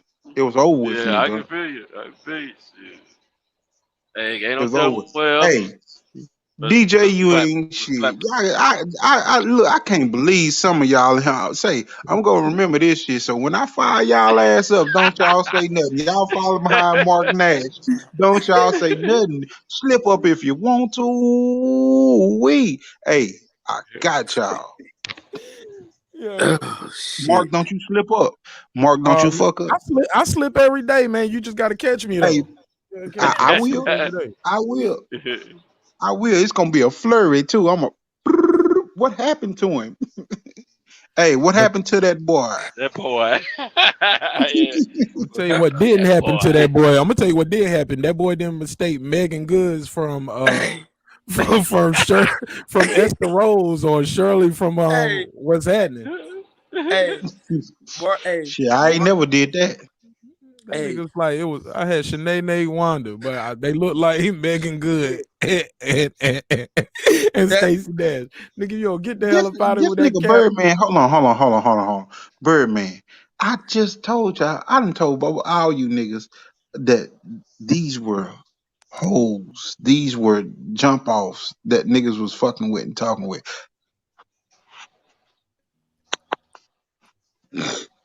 Cadbury, thank you. Eli Cadbury, nigga. Thank you. Thank you. I ain't even have to say nothing. Oh, man. He put it right on the screen. Thank you, brother. Yeah. We gotta, look, it's a lot of stories in the book of Eli over here, and we're gonna get them all out little by little. The book of Eli. Yeah, we're gonna get all these stories out. You know he was blind in that movie, right? Okay. Yeah. He ain't know what them bitches look like. Yeah, man. We're gonna finish cooking this fable later. This is hilarious, Eli. Thanks for being a good sport, though, Eli. Hey, Leonardo DiCaprio.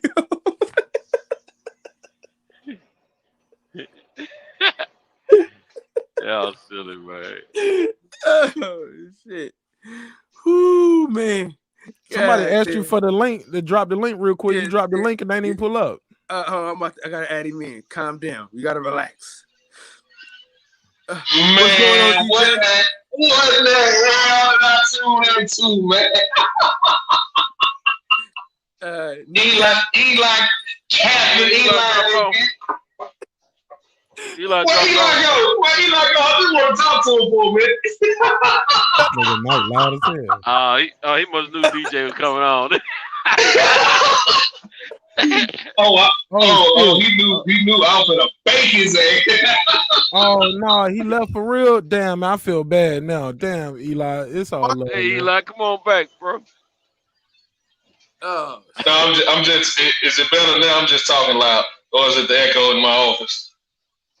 You got a little echo, but echo. We know how it go. Damn, he really left. Damn, man. Yeah, man, I feel bad now. Y'all heard it, man. Y'all heard Eli's feelings, man. God damn. Right, because the damn, I feel bad. I feel bad now. Damn, Eli probably laughing at all of us right now. Hit the banner down this shit. Damn. Maybe his phone. Come on back in, Eli. So how did we get here? I'm just tuning in, guys. You know I got business tonight, man. How did we get here? I gotta clip this shit somehow, some way, boy. We were talking about movies, and then we started talking about the actors and actresses that was in the movies. Gotcha. And every bad bitch we named, Eli said he had one of them before. We went from to Megan Good, and finally I had all I could stand, and I couldn't stand no more.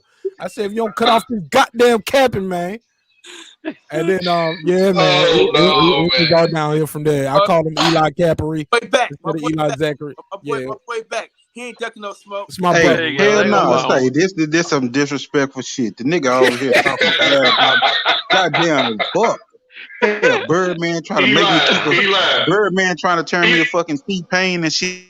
Talking about like I'm in love with a stripper. Talking some why you ain't keep her. So I said she a goddamn stripper. The other ones smell bad. And I said goddamn. These niggas trying to make me keep them because I say they look like somebody. Shit, what y'all want me to say? Shit, they want me to have a bit that don't look like nobody.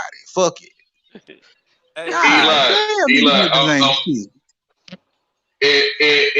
In the words of one of my homeboys, I'm telling you that you shoot at everything, you gonna hit something. Fuck that! I ain't shooting at everything like that. Shit, when I said that bitch smelled bad, boy. Hey, I had to walk away. Walk away, my nigga. Walk it. Hey, somebody said, hey, DJ, somebody said your microphone loud as hell. You sound like the assistant principal with the bullhorn walking through the hallway trying to get some respect. Hey, look, motherfucker trying to explain to sixth graders it's a difference between an assistant principal and a vice principal. They don't care, man. Look, you ain't the boss. Put that damn bullhorn down. Yeah, but they said you sound like somebody said you sound like you making announcements over the school auditorium system. That's funny. Y'all gonna laugh for real. Say Robert Brown say make this one from the book of Eli. Say I swear if you go on the shows that I did with 7 to 8 and shit and other shows that I done did, motherfucker be saying that shit all the time. Say that's the book of Eli. Hey, I got a million motherfucking stories, bro. I was 11 years old in the streets, running around with sleeping and living in a house full of strippers and shit. So I got a million fucking stories, I swear, and make y'all laugh like a motherfucker, bro. Y'all gonna, hey, Mark Nash got off tonight, bro. But Eli, I got a million stories. Eli, y'all gonna laugh, bro. Eli, they said if you went to Bayside, your name would be Cap Morris.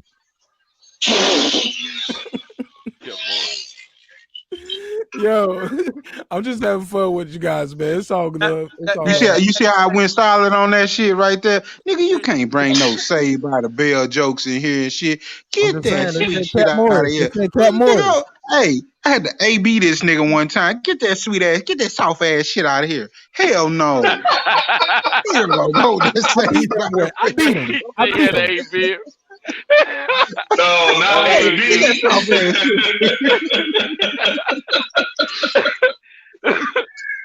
Hey Kyle, did you break the news about Sean Porter, man? Oh yeah, I did. Yeah. Cahoots. I'm gonna go and say it now. Cahoots. He had to find Terrence Crawford somebody else to beat up, man. So it is what it is. Yeah, when I heard that today, I was like, yeah, some in the milk ain't clean, man. Huh? Hey, Birdman said he got sent to the garage. He was laughing too loud. You got sent to what? He got sent to the garage. He was laughing too loud. Birdman, you can't be in here talking shit about me and you getting put in time out and shit.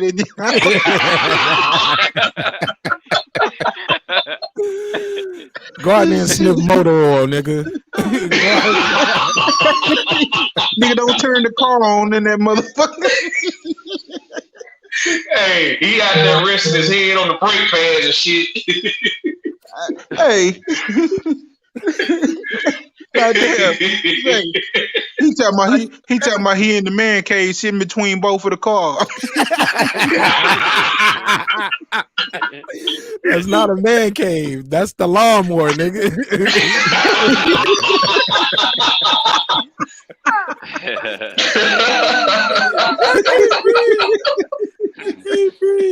Oh man. Oh shit. Yeah, I'm sitting in the barbershop. No, nigga, you in the garage. You are in the garage, sitting on the lawnmower, getting oil on your pants. Hey, look, oh shit. Say, and then the bad part about it, he in there with some calf high socks on in his boxes and shit. Mismatch socks. Mismatch socks. Hey, look, garage ain't got no light in there because he ain't changed the bulb. Only light is the cell phone light. So now he look like a creep. He like a creep.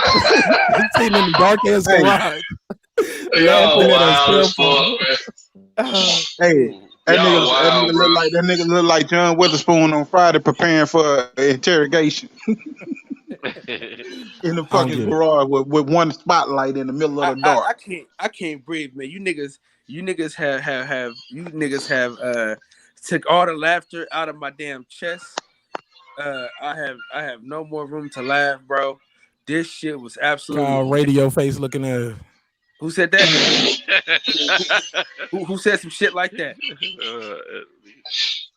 All right, now, okay. All right, now cooking. Hey, look, let me chill because I saw some dudes on World Star getting stole on for joning on the nigga. He was not into roasting. And then he walked over there and gave him another 2-piece. I was like, you sat there and waited. You saw what he just did the first time. He waited for him to come over there and punch him again. Mark Nash, where you from? Your mama house. No, I'm joking. North Carolina, Nash County. Martin Nash from Nash I'm about County. to say you gotta be from the South. Talking about some Jonah. Hey. Oh yeah. Oh yeah. That's how it works. He ain't even from a real city. You know what I'm saying? He from a town. I'm from a county, nigga. You won't even know the city. You know, I lived in Charlotte for 6 years. Hey, look, that's how you know when somebody when you from like a big city or a little city. Like if you from New York City, you would say New York City, and you would say what part. But if you from Poughkeepsie, you'll just say New York. You get what I'm saying? Yeah. Yeah. So obviously, I wasn't from Charlotte or Raleigh. Hey, we getting niggas. Hold on. Wait, you from Bull City? No, man, from Nash County, man. Okay. I'm just from the county, which city is it close to? Which big city? Man, it's so little that we combine all the cities and we just say Nash County. Cause look, man, y'all niggas ain't getting it, man. Y'all ain't paying attention. No, I didn't know if you were like closer to Charlotte or if you were close to like Durham or if you were close to Raleigh or whatever. Closer to Raleigh. It's closer to Raleigh. It's Raleigh. Yeah, it's close to Raleigh. We get niggas put out the house tonight, bro. God damn. Hold up. Damn, Ashley just got kicked out too. He said my wife just came out here and told me to shut the fuck up. Not good for her, yo. Look, I'm here talking all this shit. I gotta keep looking over my shoulder. Mrs. Nash might come down here and tell me the same thing. Then I'm gonna be in the garage. Shit. Hey, y'all, listen. Y'all can keep the show going. I'm taking my raggedy ass to sleep, man. Oh yeah, me too, man. It's 4 a.m. on the East Coast, man. I need to get up out of here. Hey, listen. Shout out to you for holding it down and shit, man. Listen, y'all make this shit worth it, man. You know what I'm saying? When I be tired as hell, ready to go to sleep, cuz y'all niggas make this shit worth it, man. Let's get these final words, man. And Centos, you already know your show is up next, of course. So let's get these final words out, man. Let everybody get these final words in and shit, and y'all can have at it. So we'll start off with Mark Nash, of course, because since he getting out. Yeah, man. I appreciate y'all having me here, man. I appreciate. I'll just drop out. I'll drop out and keep listening, man. Y'all on the trip. So Vice Principal Megaphone man. About it. Keep on. I'm gonna fire your ass up. Keep on. Hey, I'm built for this shit. Let's get it. He got that intercom going on over there. Right. The nigga got the damn shift leader. Hey, Centos, don't let Mark Nash do that. Hey, yo, the nigga Mark Nash was like calling out, we got a number two. I'm like, nigga, I'm standing right here. Hey, you do not have but Mark Nash, He's talking about DJ. Centos, Mark Nash over there looking like Pimp My Ride exhibit and shit. Hey, Mark. You trying? Are you calling yourself Mark Nash because the county you from? ain't nobody never told you look like Exhibit. I get Ice Cube more than anything.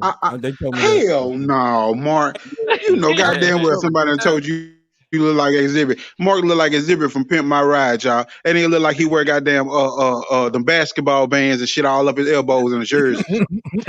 That nigga say I got bees. That nigga say I got bees on my cornrows. Get the hell out. Y'all crazy. Hey, hold on. I had to fuck with you, bro. Mark, before you go, hold on. Before Yes, sir. you go. Yes, sir. Don't hold on. Don't go yet. I got something for you before you get up out. No. I need to plug the show real quick. Be able to go after this. Yeah, let me plug the show real quick. Hold on real quick before you do that. Hold on. All right, go ahead.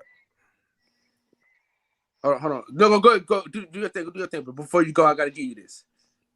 Pause. But look, man. The show. My next show is gonna be Wednesday, 10 o'clock Eastern time. We're doing relationship talk.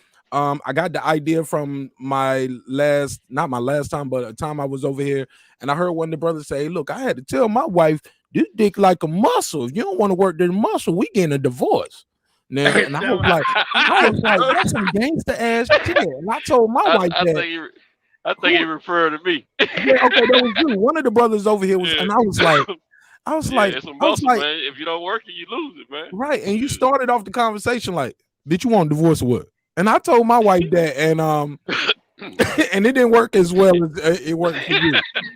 My wife bought me some lube and a DVD collection and was like, have at it. Like, nigga, she said, go tell your mama to suck your dick, nigga. I ain't going nowhere. So, I got almost, well, we got 20 years in now. At that time, I was on the tail end of, on the tip of 20 years at that moment. I was about to say, I was about to say you weren't on the tail end of nothing. That's why you had that conversation. But the show is going to be about how to communicate your sexual needs with your partner. How do you do it, and what's the best way? Like, do you she come home and you just oiled up in a robe? Do you just keep pushing her head down while y'all watching the movie?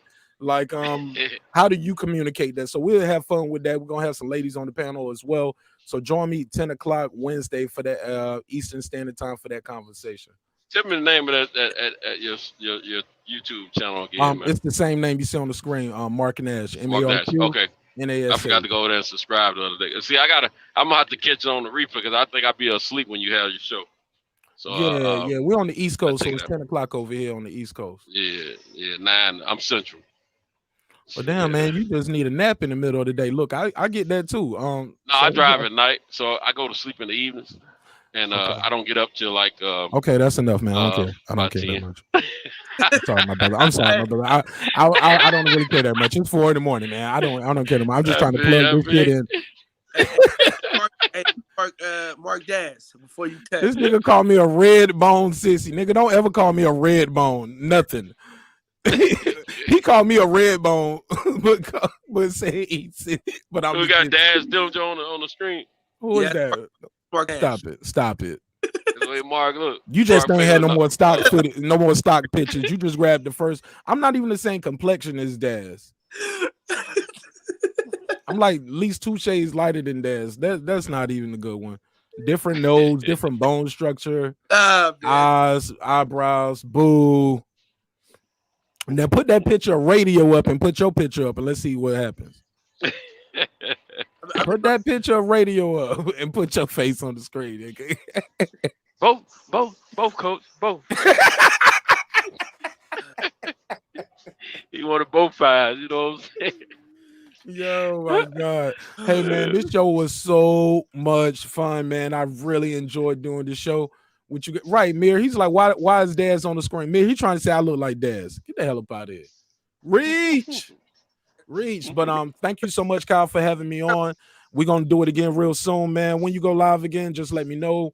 If not, I'll see the notification on. I try to share the show every time we're doing it, man. Doing it live over here, and I appreciate you guys. Y'all can follow me on all platforms, Mark Nash, like you see on the screen, MarkNash, and you can go to marknash.com. Get you one of those hoodies. Remember, dreams require sleep, goals require effort. Go out there and get your goals. And before y'all go, he has a show Monday, Wednesday, and Friday. All right. He only tells us about this Wednesday show, but he got a show Monday. Was it Monday, Wednesday, and Friday, right? Yes, sir. And the reason why we came up on the Wednesday, because you said you was on Wednesday you wanted to do a continuous of what I talked about. So that's how that happened last week. But yeah, it's been Monday, Wednesday, and Friday since the New Year's. Prior to that, I was going live 5 days a week, and that was just too much. Because like my brother Cento said, I had to get some work with that muscle in, and just doing a show 5 days a week, it was just making my muscles go into how you say atrophy. When your muscles start working, or atrophy, whatever it is, the muscle got to get to work, like you said. So 3 days a week is fine for me. Monday, Wednesday, Friday. In between there, I might sprinkle in an upload, just drop one out. But the live days are Monday, Wednesday, and Friday. Word. All right, dog. We're gonna see you soon, my brother. For sure. All right, man. I'm gonna jump back in the chat, man, to the show over, man. God bless y'all, man. Appreciate y'all, and I'll see y'all on the next one. Peace. All right, Mark. Take it. My brother. Go ahead, Radio. I see your face. Put the picture of Radio up, Kyle. Hey, hey, chill. Oh shit. Damn it. Hold on, let me do this real quick. All right, man. Listen, shout out to everybody that came through, man. Showing love, man. Support. Stay on. Centos is gonna keep the show going.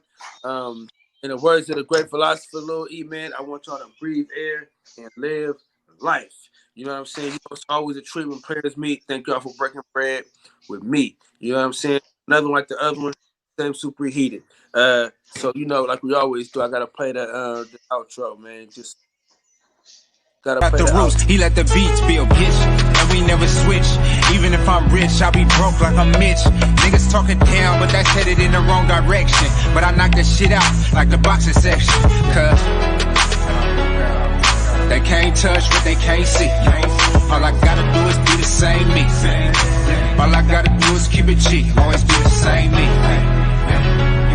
While I'm solid, boy, they can't change me. No. All right, y'all, man. I'm gonna holler at y'all later on, man. Hey, Ken, man, get in the goddamn chat. I mean, get in the conversation, damn it. All right, Centos, go ahead, do your thing, baby. You already know how we get down. All right, man. Let's roll. What's up, Eli? You still there? Who all's on? I think Eli having some trouble with his Yeah, he's probably on mute or something. Yeah, we can keep talking about movies or whatever. Boxing, it don't matter. Relationship, all the above. Make sure y'all get into the chat, man.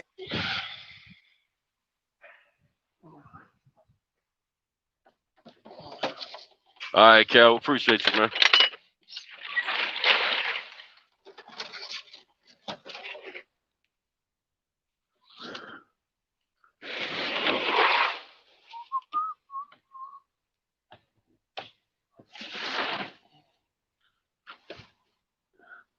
Hit what you can't see.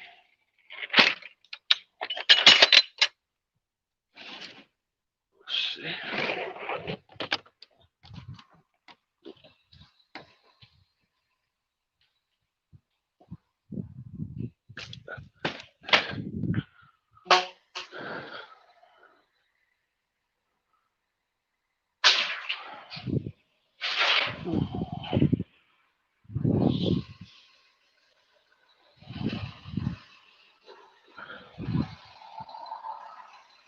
Oh, Eli gone. Left me like the long range. Let's see.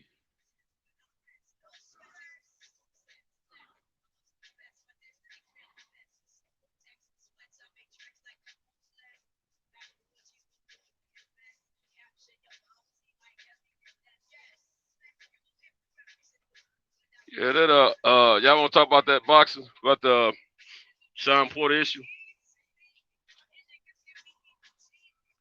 Yeah, that is messed up what they did to my man. What I was wondering, did they just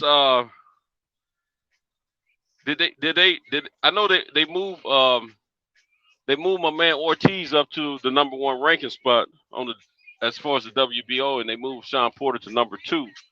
Now I noticed that I was wondering if they, even though they changed the ranking, sometimes I know mandatories are not necessarily #1 rankings, and I was wondering if Sean Porter would still had the mandatory and not the ranking of #1.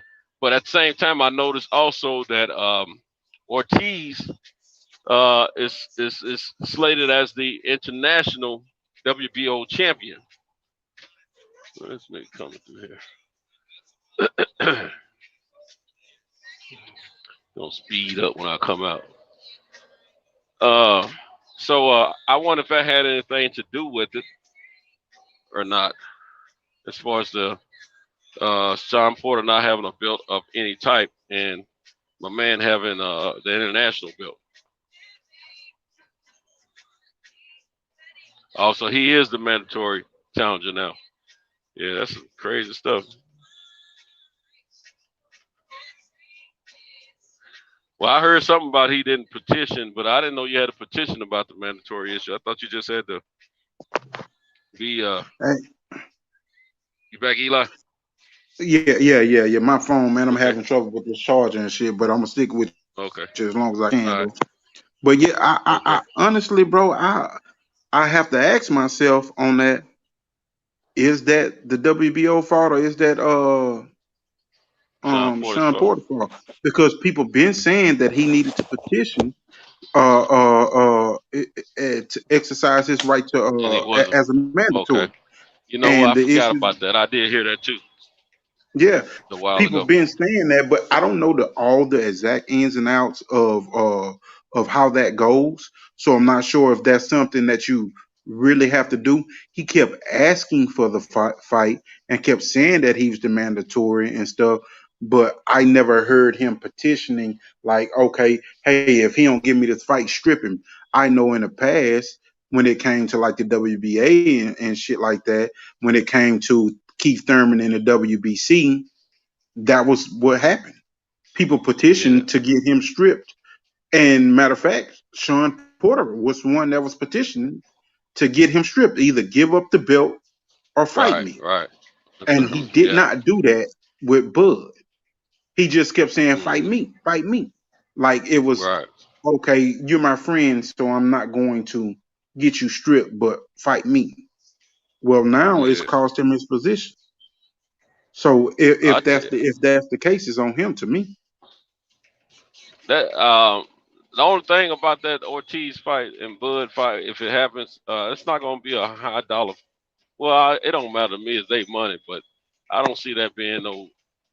That's not a pay-per-view fight, in my opinion. It probably could sell a few tickets, but I don't think it'll be successful, especially, and it's not gonna be no gate filler either. You know, you might get some Latinos to show up, but I just think, No, they'll show up, bro. They'll show up. yeah, they'll That's a show up LA because Texas. That's they a LA support. Texas crowd. Yeah, That's a LA but Texas Mexican American crowd. They'll show up just because you have Robert Garcia with the LA crowd, and you're gonna have yeah, Ortiz with the yeah. Texas crowd. It'll serve as a decent gate Well, fee. one thing good for me, the tickets won't be absurd price. You know, won't be Yeah, price absurd, man. So they shouldn't be anyway. So it might be yeah, some affordable tickets there. But yeah, yeah. me and one of the homies are talking about getting together and going to Atlanta and watching Tank Davis and Marios Barrios Yeah. in the month of June, man. So I think I may try to make some arrangements to get me a replacement, and that way I can go down and check it out in peace. You know. Birdman when they, if you notice, anytime they've spoken of Ortiz and Spence, they've always needed years. When they talk about Jerron, seeing him where he can actually take a punch and knowing the angles that he can take and how well he can box, they say they need time. But when they see Bud, the only reason why they want to try Bud because they've seen Bud hurt multiple times. Yeah, That's the only, and they know they got a durable fighter in Ortiz. Ortiz. So Yeah. that's the only issue. That's the thing. That's the thing why you see so many people. They say Bud ain't got no fights, but you always see people lining up to get in there and get that payday with Right. Bud, whether Bud gonna knock him out or not. Right. You see Amir Right. Khan. You seen Right. Benavidez with one leg. You seen Brooke. You know, you seen Mean Machine. You see people lining up to get in that ring with him. You didn't see people Well, lining up to get in the ring, lining up to get in the ring with Spence like that. that's because he's they figure out the welterweights. He's the low hanging fruit, more attainable and easier challenge than the rest of them. But they're very misled once they get in there and realize this guy's They know they stronger and won't get better than they thought. They know they won't get no money out of Pacquiao because it's gonna be so lopsided. And Right. you got to be on that level to even challenge Pacquiao. So that erased him when he had that belt. And then when you talk about Spence, at that point in time, none of them were trying to get in the ring with Spence except for the few PBC fighters. And it took really Porter doing that first for them to actually get in the ring with him. And you know, after Mikey went the distance, it wasn't like they were just jumping in line for it. But when you get Crawford, the first thing somebody saying in an interview, and that's what I'm basing this off of, not me disrespecting Crawford. You got hurt by Diaz. You got hurt by Gamboa. You got hurt by Benavidez. You got hurt by, and they see him repeatedly where he's been hurt. So that's why they say, well, maybe I can be that person to finally get on him and get on top of him and actually take him out when he's hurt. You know. See what they don't realize also, Eli, is that when Bud, those guys that we've actually seen him hurt, get hurt a couple of times against, it's because he didn't respect their power. He was going in, he was on his front foot going in. He wasn't backing up, and he was just trying to take the fight to him. Bud like a good fight, but if he respects your power, he's gonna box you, and you're not gonna hurt it. Just like when he fought Postol, he respected Postol, and he boxed him. And, you know, well, for the most part, he boxed Benavidez too, until Benavidez's leg completely gave out. When Benavidez was working behind that jab, doubling up on that jab, and stepping off and able to push in and come with the right cross and hook to the body. When he hit him in the fourth round, man, Terrence straightened up like, oh shit! Like, God, look at that fourth round and watch for Benavidez hurts Terrence Crawford to the body, and you'll see it. But the thing about it is. He's like, okay, I can't be in here fighting this motherfucker. Let me box him. Let me take angles and turn him on his leg. He already looking like he really can't do it like that. I'm making this fight way too close, and I got to get his ass out of there. I don't think Terrence ever had a fight where he felt like he can leave it up to the judges. I think Terrence carries that from the amateurs on through the pros because he always feels like everybody always against him, underrate him. You know, they overlook him when Bob Arum is not trying to make him his cash cow. So if he's not trying to make him his cash cow, he always feels like at some point he can be cheated. He's fighting that hard, not because he just loves to fight, because he feel like he needs that knockout.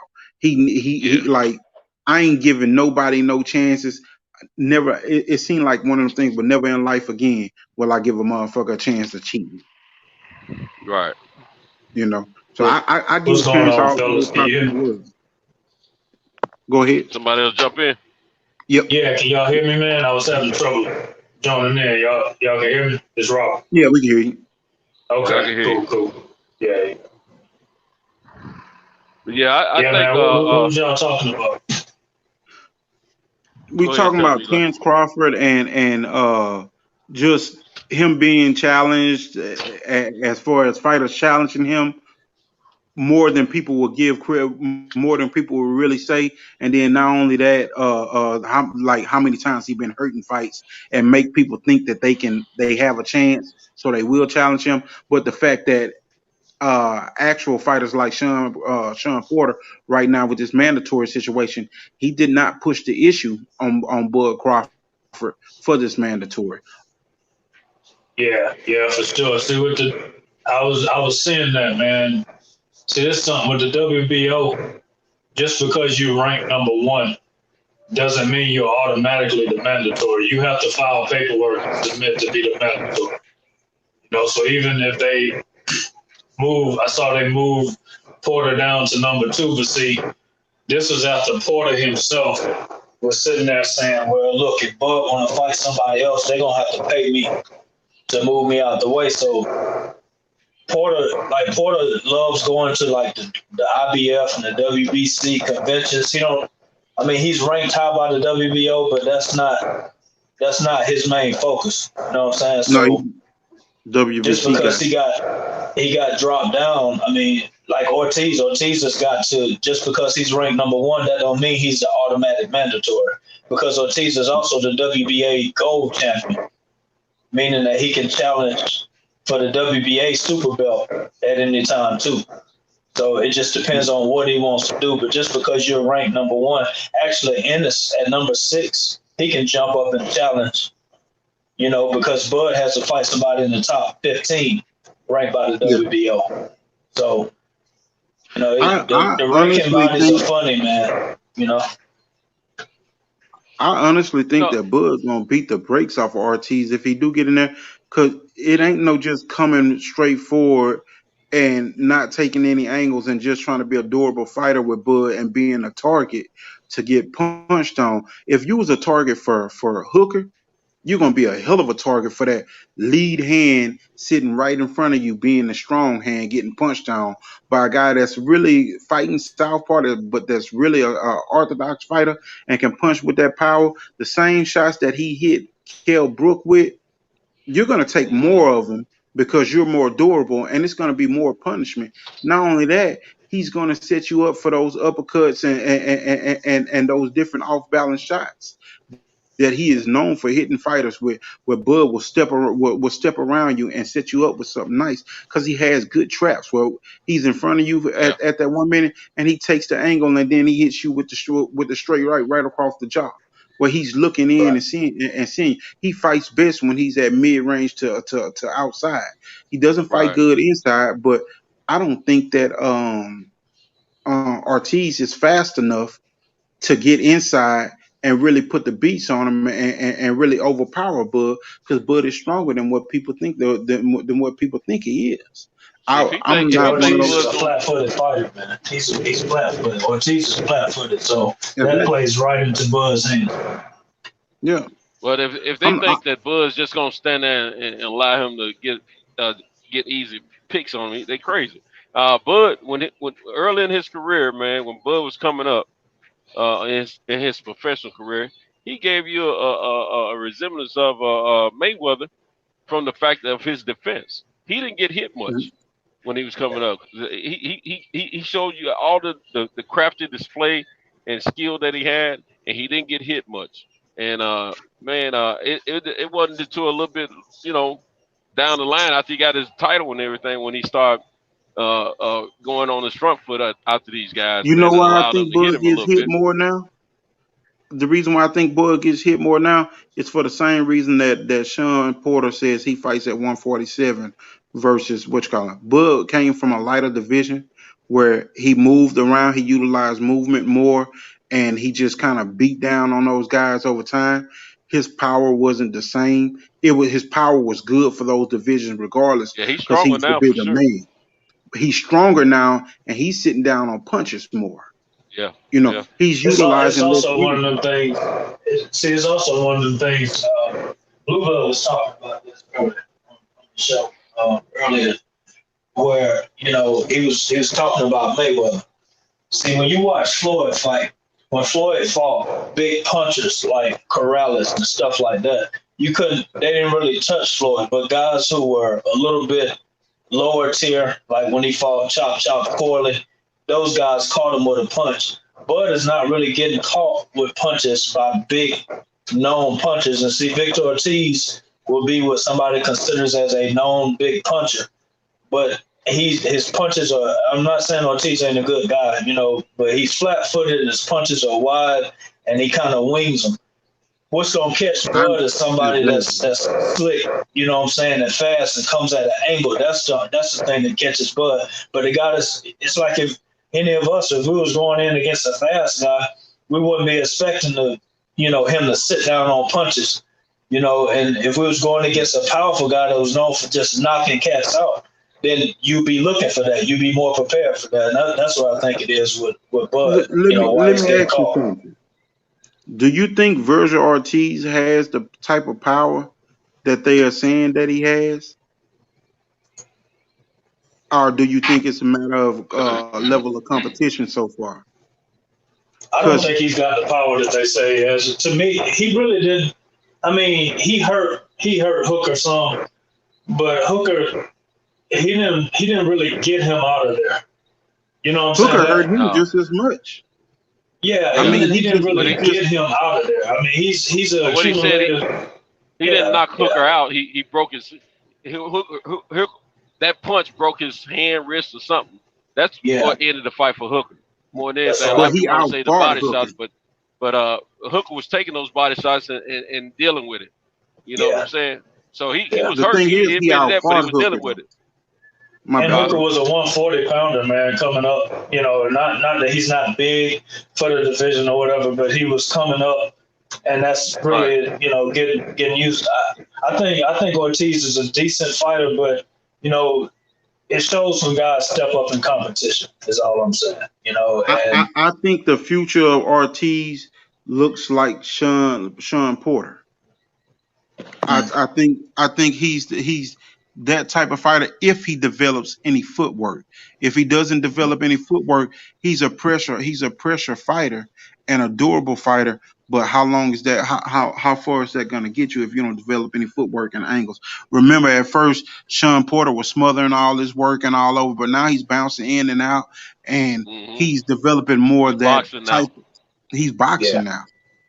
So I think that's the thing with Ortiz. He needs some more development before he goes into those big fights. I don't think he deserves a championship fight right at this level right now. I think he needs a couple more fights. I felt like the one in that class that's more proven is Ennis. He's the most proven one in that class group of him, Conor Benn, and Ortiz. I think Ennis is the most proven one. And even Ennis, they want a title fight, but they know they got to take something else before they can get there. I will say they can get it if they want it right now, but I just wouldn't pick them. I wouldn't pick them to win. If it was me, I'm not me picking and betting. I'm not betting on them to win. I don't mind them getting those fights right now. If it was my fighter, I wouldn't put them in there right now because. As bringing your career along, I want you to develop. I want you to be confident, and I want you to be there for the big fights and not be critiqued on the scale of, oh, he wasn't ready with this, yada yada yada. I don't want any excuses. I want to bring you along the right way, and when the big fight presents itself at the right time, I want you to fight. But as far as a prospect saying that they are ready to fight and that they want to fight, I don't want to take that away from him either. Like Shakur, I feel Shakur is ready.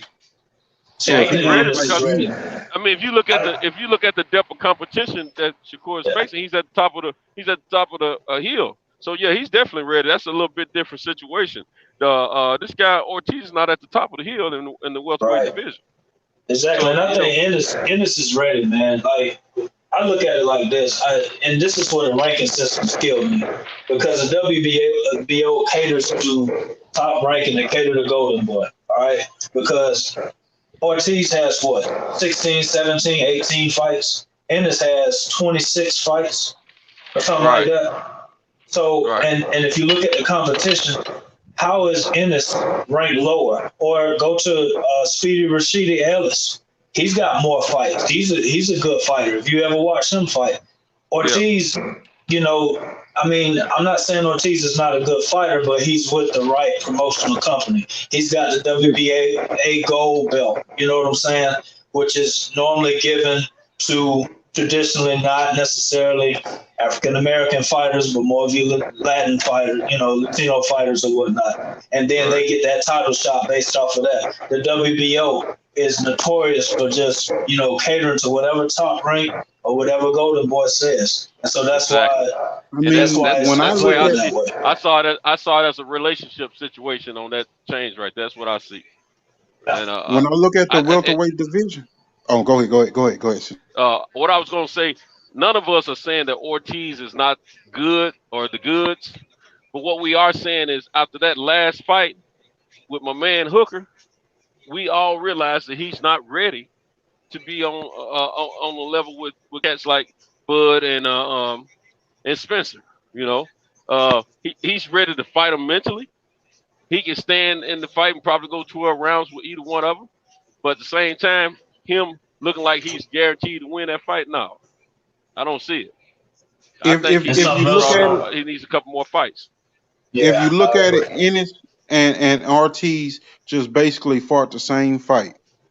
So exactly. Butch Collins was the X140 champion, and so was Lipinets, X140 champion. Both came up, had prior fights. Lipinets had some decent bouts in there. Ennis got rid of Lipinets. The hand injury got rid of Hooker, and if the hand injury hadn't happened, I'm pretty sure possibly that Ortiz would have stopped him later on in the rounds. But possibly Ennis didn't take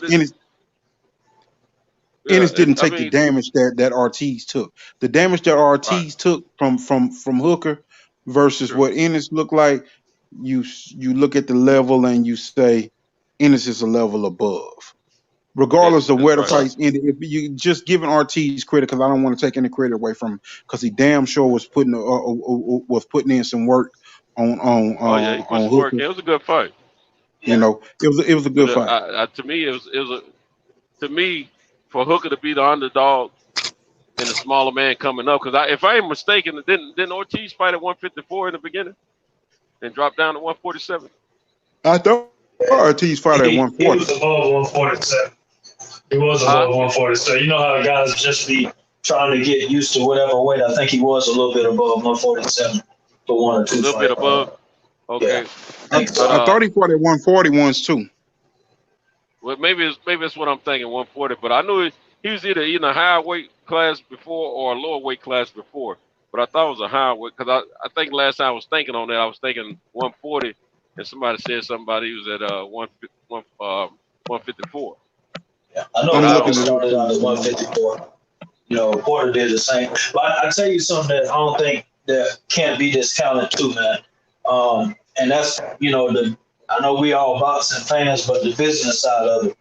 Like right now, you got Al Heyman, and they're talking about, possibly leaving Fox and going over to CBS, right? CBS is looking at PBC, but they're also looking at Golden Boy. Golden Boy is upset with the zone because, when Golden Boy, remember they had Canelo and all that, and then the zone wouldn't approve the opponents. And it's the same opponents now that Canelo is fighting without Golden Boy. So Golden Boy is upset with the zone, thinking about leaving. They reached out to CBS. All right, but now to get with CBS, you got to have a cash cow, so to speak. PBC has the fighters. Golden Boy thought they did with Ryan Garcia and all these guys, but you know what Ryan is doing right now. So now, who do they have to bank on? The biggest name they have is Virgil Ortiz, even though they got Rashidi Ellis too, but they don't push him like that. All they got is Virgil Ortiz. So this might force them or push them into putting him into a situation where, he may or may not be ready for it. You know what I'm saying? Because otherwise, who else do you know that's fighting on Golden Boy? Yeah, I see your point. I just think of some bull. You know what? I was just thinking, and y'all, Eli, or one of y'all may have alluded on this a minute ago, and I probably kind of missed it. But I do remember Sean Porter saying that he was the mandatory for WBO and one other sanctioning body. But he said he was number one ranked in all three sanctioning bodies. That's what it was. And he was the mandatory in the WBO and one other sanctioning body. I can't remember which one it was. Probably the WBC. He did say another. I think the WBC put him right back there. WBC. Yeah. So he's a silver champion in the WBC. With him saying that, I remember him saying that. Now he had to do whatever he had to do to petition or whatever at one time or another for that mandatory spot, apparently, and for them to just come in and substitute him like that. I don't understand. When he beat Familla, they put him in that number one spot. When he beat Familla, remember he doubled back real fast after that fight with Spence and ran back at Familla, and he got put in that position with the WBO. But if you go back a few months, he was talking about how he was the mandatory for WBO and I think WBC. Now before it was after that. It was after that. It was after the Familla fight too. When I remember saying that. Yeah, and I think that's why that's when the talk started happening with him and Bud about their fight, because he was in that mandatory position. But see, the thing is with the WBO, if he activated that mandatory and then they end up going to like a purse bid or something like that, he'd only get a 25% of the split. The 75% will go to Terrence Crawford. You know what I'm saying? They weren't offering that much money. I think it's 65-35, ain't it? It may be. I thought it was 75. Yeah. It may be 65-35. You may be right. Yeah. Yeah, Teofimo getting 65 and the other kid getting 35%. You're right. So he didn't want that based on what they were offering for the fight. You know what I'm saying? But with the WBC, he's the silver champion. And see, Porter attends all those conventions for the WBC. You know, he's always talking and campaigning and stuff like that. And you see it, I think he's either one or two. I know he's a silver champion. I think in the IBF he's like number 2 or something like that. So I mean he's right up there. You know what I'm saying? Yeah. But yeah, and that's what he was, talking about that. Basically just telling them that all roads kind of lead to him is how he felt. But he really wants that rematch. Go ahead. We once again, this topic has been coming up lately, but it happened just then. It's hard for fans that want the fights and trying to figure out how the fights or why the fights are not happening. And then right now, because of the technology age, that so much is we're privy to so much, it's hard for fans not to talk this money talk. Because look how fast we started talking percentages when we were trying to figure out why did he not push the fight to purse bid? Why did he not do this? We automatically said, well, damn, for Porter to say that they ain't offering enough, and then for the fight to possibly go to purse bid, well, shit, damn, he might not take that because it's only 25%, and the man trying to offer him $1 million now. Well, Porter said that. You're right. He's the one that said that. You know what I'm saying? But you're right. They make it more about their business. And I don't like to talk about nobody's pockets, but when you put it out there, you know what I'm saying? Yeah. And you say that's the reason you're not fighting. It's like, because this is my thing. Porter's been saying that he wants to rematch with Spence, and that he wants to fight and all this stuff. But this is the thing. Right now, Spence is going and collecting belts. And so the belts that he have, the WBC, the IBF, they're allowing him to try to go for undisputed. Porter don't realize, or maybe he does realize, the quickest route to Spence is to actually go through Crawford, try to get that WBO belt, and if you get it, now you're fighting for undisputed. Now you've raised your value. Playing those games and playing the money games and stuff like that. And see, I don't, I'm not a pro boxer, so I can't understand that, all this when they start talking about the splits and stuff, because I look at it like this. 40% of however many $1 million is better than 100% of zero. You sitting there, you're not fighting, so you're not making no money. You know what I'm saying? So that's when the pride and the ego gets in there. I've always felt like, look, if I work in business and I'm doing a job, I'll tell you how much I'll do the job for. Okay, so If we sell on the price, that's good. I'm not concerned about what the next man making, but Right. that's not the case with these guys, Hey, something for real though that everybody has to see. Like maybe media right now jumped the gun on this whole issue because one thing that you said earlier, and if it holds true, is the fact that if anybody can petition from 1 through 15, if Porter has already petitioned for the mandatory spot, then he's still mandatory even if Ortiz is ranked above him because of his last Yeah. performance. See, So maybe everybody jumped the gun seeing those rankings and being that's like, what wait I'm a thinking. minute. Because I was thinking, I understood that it doesn't necessarily mean because you rank number one that you're mandatory. I thought mandatory was, and going by what Suleiman was saying, he was alluding to that also on Barbershop last week or whenever it was. Just because you rank number one doesn't necessarily mean that you are the mandatory to the champion. So I was thinking that a lot of people probably just assumed since he got put in the number one spot that he was mandatory, because I hadn't seen anything outside of YouTube pages saying that he's the mandatory. I hadn't seen anything.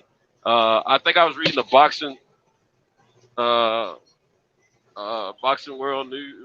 Boxing News or something like that, and I can't remember seeing it saying that he was mandatory.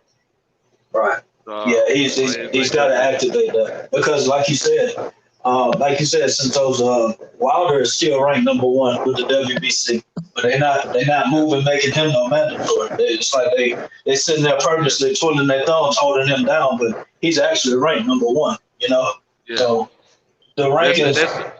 Now they are saying that if the winner, they are saying that he's got first dibs to the winner of Fury and Joshua if that fight takes place. They said he has first dibs to that. They are saying that in the World Boxing News. I did read that. Right. Now, question: since all of this back and forth about the sites, the dates changing, and all of that, we got the brother Reggie Owens who ran into Tyson Fury. Tyson Fury said he didn't have a date. He didn't have he didn't have a date. Didn't have a contract. Right. He said he wasn't preparing for a fight. But then we see the next day on another platform where he's talking to Cesar Chavez, and there's supposed to be a July fight coming. Don't know what the timing of that video is, if it's old video, if it's new video, or what. I don't know the timing of all that video, but they're telling different people different things throughout the whole scenery. They're doing it purposely because I don't know. I think mediation is probably at the tail end, but I don't think it's 100% over. But it sounds like from what Deontay Wilder's coming out now, talking about Malik training him and things of that nature, and possibly having a fight in June and all this type of thing, which there's nothing concrete about that. But it seems that if some type of end has happened or is approaching, they all kind of know what's going to happen. I got a feeling they might be paying Wilder, and because that's a lot of money involved with that other fight. Because they don't have a firm date. They got they got options, 2 or 3 different options. This is the thing about the dates that they're giving that don't make sense, because it's already been confirmed with the Olympics that AJ's trainer will be in the Olympics. So the fight couldn't happen until September. Yeah. But they're giving June, July, and August dates. Yeah. But that's true. But they also having discussions in the media. We don't know how true this is either, that Mayweather may fill in for that trainer while he's dealing with the Olympics. And that was supposed to be the reason why they start talking about it. That's supposed to be the reason they started talking about it. I don't think a fight that big that you let Mayweather do his first in the ring, in corner training in a fight that big of a magnitude when you've been having this trainer get you there that this far. It only makes more sense that mediation and arbitration has to clear up, and once it's cleared up, that we'll see what's going to happen. And September Right. seems to be the best date possible for a Joshua Fury. If not a Joshua Fury, if there's a fight in July that may be happening, then I could see Wilder versus Fury more than I can see Fury versus Joshua in June or July. I just don't see that right now. Not with the Olympics going on, and I damn sure don't. I wouldn't put my biggest fighter in the planet, in the biggest fight of his life, in the hands of a first-time trainer, ex-fighter. I don't give a damn how good he is. Right. Of a But fighter. then I'm check not this out. putting I'm with y'all on that. I think that's a lot of talk. I tell you something. There's something else still going on because Wilder put on Instagram today. This race course in the forest is about to be dope. Well, he must be developing a race course in his forest, some land he owned, I guess. Maybe he's talking about that. Or I was kind of thinking that he might have been alluding to something that's going on with the mediation too, because that Wilder hadn't really been speaking on this mediation, but the opposition have last been 3 days they've he's been had speaking. a gag. They've said they've had a little gag order where they can't speak in depth about it. Yeah. So see, that's why. See, I think Eddie Hearn is doing a lot of talking to try to keep the fight in front of people, keep it relevant. You know what I'm saying? Just in case.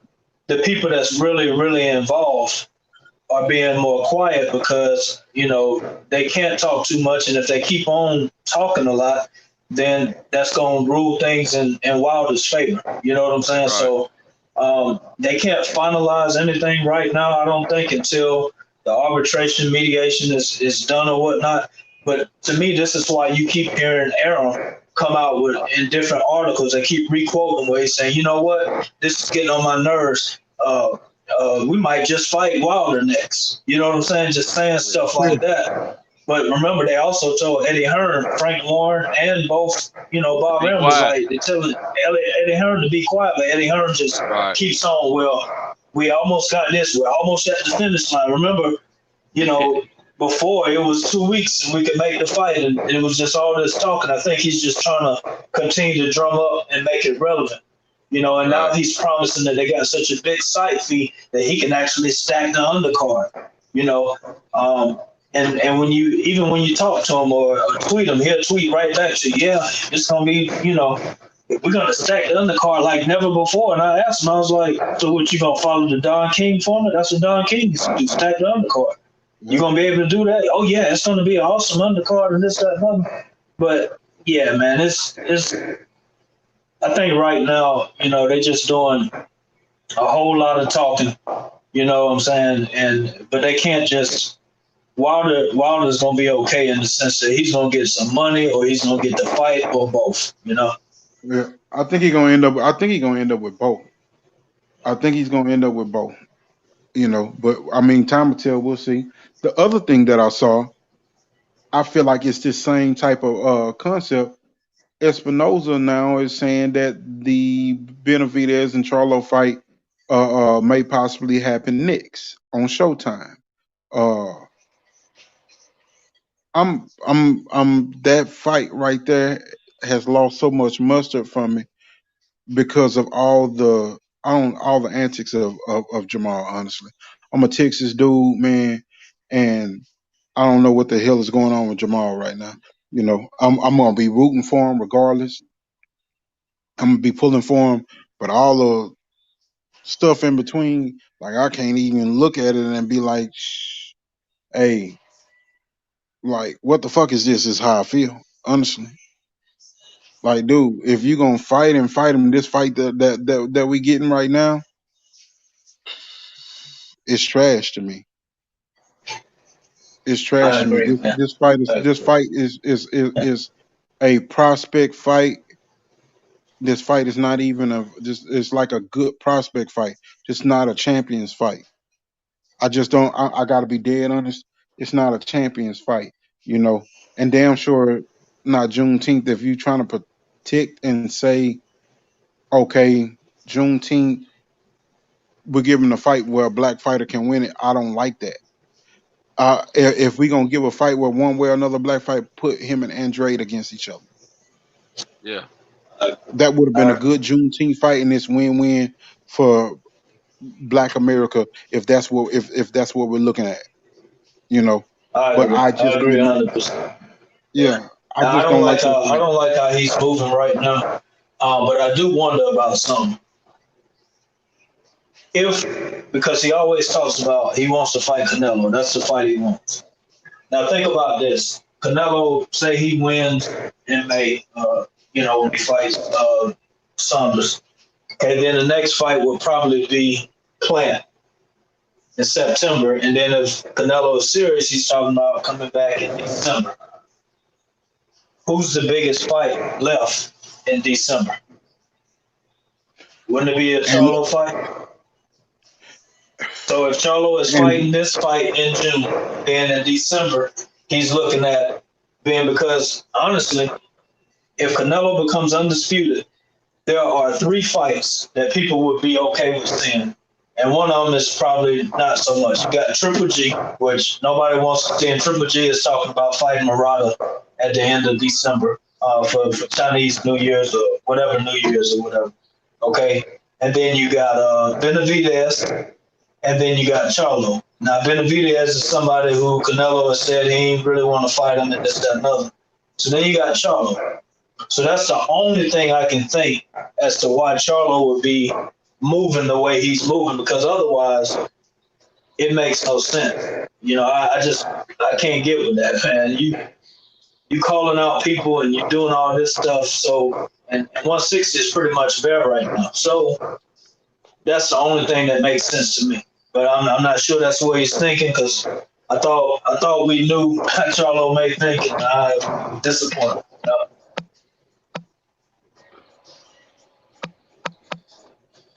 I mean, right now, let's see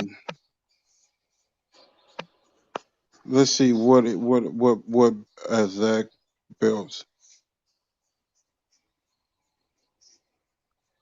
Canelo has what belts at 168 right now? He has Callum Smith's WBA belt, and then he has the WBC. So after that, he's got Saunders now, and then he's already got plans for Caleb Plant. Is he going to come back down to 160, or is he going to go? I think he's still holding something at 162, isn't he?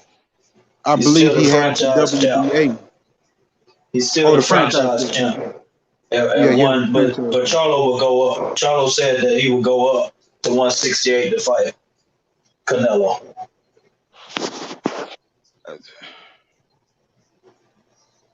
I just don't like it. I don't like the way. I mean, if you say you're gonna unify at 160, that means you're gonna fight this fight right now, and then you're gonna unify one belt. Who you gonna unify with? You gonna try to get Murata? I mean, shit. Triple G ain't gonna fight you, so all you can go after is Murata or Andrade. Right.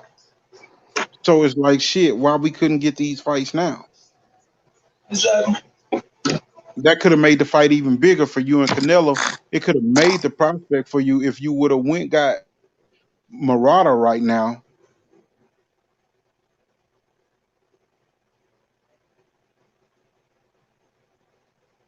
So I agree with you. But see, that's the thing.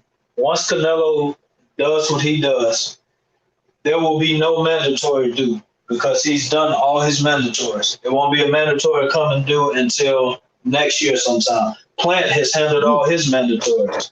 So has Saunders. Okay, so it won't be a mandatory due. So if you're going to make a big fight, the only fights for Canelo is Triple G, Benavidez, or Charlo. I don't think nobody really wants to see Triple G, and Triple G has other plans. Benavidez, well, Canelo said he ain't fighting another Mexican. even though Benavidez, whatever. And so then the only fight left is Charlo. And if you watch the interviews, this is starting to get to Canelo. That everybody keeps coming at him like, look, man, you ducking Charlo. You did this. You're not gonna fight Charlo. It's starting to aggravate him. If you watch him, he gets aggravated when you mention Charlo. So that's the only thing I'm wondering about is that what Charlo has in mind? Because Canelo's doing all this. He left 160 where it was hot, went to 168, but now he's kind of boxed himself in because he ain't going to 175. Them some killers up there, 168, he cleared out all the European guys, but now all these other guys from 160 are starting to come up there. So where is he gonna go now? My only gripe about it is the level of competition. Like, as far as looking at Charlo and being like, damn, he a skilled fighter. Shit, yeah, he working behind the jab real good. He moving, his head movement good. Like, damn, I didn't realize Big Charlo could be that slick where he can be making motherfuckers miss. Okay, yeah, on the back end, some of his stamina is not all so hot on the in the back end. Like, those little things I can look at and say, shit, I'll still watch Charlo Jamal, because shit, I like him as a fighter still. And he's gonna get better at these things because he's actually getting in deeper rounds now. He's not getting the knockouts like he was. So he's getting in deeper rounds, so he's learning what he gotta adjust in his camp. All that I can see.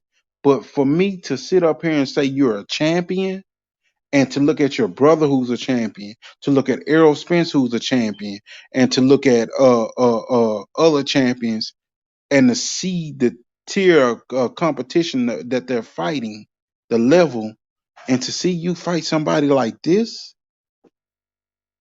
is he a mandatory? No, he's like ranked number 4. I feel you, man. He knocked out James Kirkland last time. Like, I'm with you, man. For Juneteenth, like you said, I wanted either Andre or I wanted to see the Danny Jacobs fight for your first fight. Give me a big fight. Give me a big fight. You could have gave us Danny Jacobs. Danny Jacobs just had a horrible fight, but Danny Jacobs still a name. Yeah, and Danny Jacobs ran up on them one time, too. They got beef. They got history. So, 2 black fighters on Juneteenth, Danny Jacobs, that'd be a huge fight. You got all of New York coming, to against Texas. I mean, it's a huge fight, man. I just got to be honest, and I hate to say that because I am a Charlo fan, but I'm a boxing fan first. I gotta say, this is a sad ass fight, man.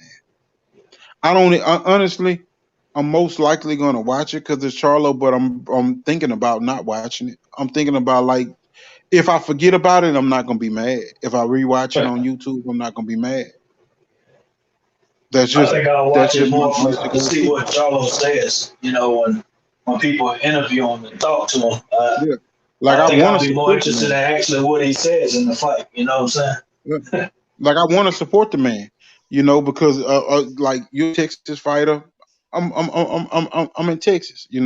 Shit. I'm a fan of both of the Charlos, but that fight and these, like, fuck. Okay, enough's enough, man. Enough's enough of the old contract. Hey, I feel like shit. If you owe me and you fuck over me, if I ever get you face to face, fuck you. I got you. And I feel like the fighter should feel that same way. Like, you get paid to fight. This man stepped out on your brother a week ahead. If he stepped out a week ahead of the fight, and y'all done taught him his lesson. He ain't had no fights. But now the biggest lesson is you still can't fuck with me. You keep my name in your fucking mouth, and you messed over me. Now I'm gonna beat your ass, and I'm gonna embarrass you. And I'm with you, man. I'm with you, bro. I'm with you. And but something that struck me as interesting. After all the talk, Charlo on his own, he was talking to a bunch of guys, and people was talking to him about, hey man, who is this dude you fighting? This Montreal guy, who is this? And you know what he said? That's like the realest moment I've seen him in these past few months of all the capping and talking. He said, look, who I'm fighting on June 19th is out of my hands. So I don't know what that's got to do with anything, or if it does have to do with anything. He's like, it's out of my hands. You know what I'm saying? That ain't who I would have chosen, but it's out of my hands. I have Are no they getting the control over it. mandatory out of the way with him though? That's the only way I can understand this fight. If he is one of those guys that are like Mauricio Suleiman said, it doesn't have to be the number one guy that's the mandatory. Are they getting the mandatory out of the way? Because we know Korobov was a last minute replacement, so he wasn't a mandatory. You know, Derevyanchenko, I think he was a voluntary fight for a good fight, and he was a good opponent. Is this guy going to be getting the mandatory out of the way for something like that? If that's the case, say that. Yeah. You Well, know? I know Montiel is ranked 4th. Yeah. Munguia is ranked number 1. Munguia didn't want it. Munguia didn't want it. Yeah, he just beat Derevyanchenko. I think he's like 2 or 3, and then the guy that Munguia is supposed to be fighting is ranked under that. So this guy number has to be 4 is the highest available challenger that would take the fight. You know what I'm saying? So he has to be the mandatory. He may be. He may be. It just ain't. I guess it ain't what we want to see. You know what I'm saying? Mm-hmm. Yeah, it just have to make sense. But yeah, man, I mean, shit, it'll be easier for them to come out and tell us that, like, hey, look, this is how it's available. Goddamn, what's Munguia ran? He didn't want it. We already beat Derevyanchenko. He's sitting at 2 or 3. This is the guy. This is the guy that's there. We're getting this out of the way, and coming back in December or November, we'll be giving you Andrade or one of the top champions, Murata. Any of them that want it, start speaking now. We get this guy out of the way. We'll be ready for you. I would feel better about hearing something like that rather than this is just who I got to fight. This is just who I got to fight. And shit, I ain't moving up to fight Benavidez. But why the fuck you said his name? Why y'all talking? You know, exactly. I'm like shit. As a boxing fan, man, like shit, bro. It is what it is. Motherfucker gotta be accountable for what they say and what they do. Shit, I ain't gonna look like no damn fool trying to lie for you and cap for you and spin the narrative for you. It is what it is, man. Yeah, you can't be running like you the boss and you taking orders and say that. You know what I'm saying? You know, and it don't even sound like you taking orders now that we just do the breakdown ourselves as fans. It seemed like this is just a mandatory. But are you giving us a champion at the end of the year? We fans, we paying for this shit. We investing the time in it. We're your money, so we want to see this. And that's not even just a Charlo thing. That's a Bud thing. You know, that's a Valdez thing. You know, that's a Canelo thing. The only fighters that are like fighters like Porter that are trying to get the big fights and get them done. Fighters like Errol Spence that we see what his body of work is right now. Fighters like Shakur, you know, fighters like Devin Haney. I'm respecting what they doing right now. Fighters like Ryan Garcia, the way he moving right now, like I don't know if the man got mental health issues for real. If he do, hey, prayers with you, man. Hope you bounce back. But if this just some more bullshit, like, bro, come on, man, be a fighter. Right. It's why boxing is becoming second tier, man. I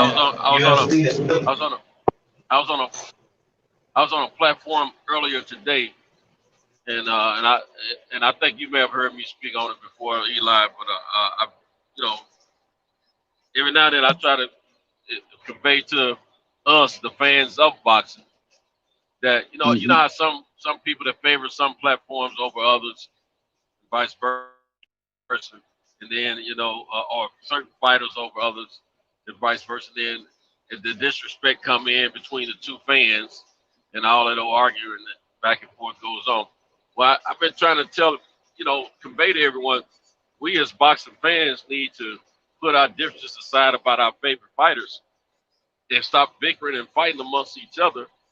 We need to be fighting against a conglomerate of boxing. That's the sanctioning bodies, the promotion companies, the promoters, and some fighters. Yeah. You know, some fighters don't want to fight and all that bull crap. They're not giving us the fights that we want to see and the fights we think we should see according to the way the sport is going. And that's why MMA is winning, because they're giving their fans those fights. You know, they want to see and the police and making sure that they're feeding them the right course of meal to for their appetite and then the nutrition, because it's a whole different format, and their fans are growing and growing and growing and growing. Those fights over the weekend for the MMA, awesome fights. You know, I haven't heard any complaints about them. But we as on the boxing end, you know, we're not getting what we should be getting out of the industry of boxing.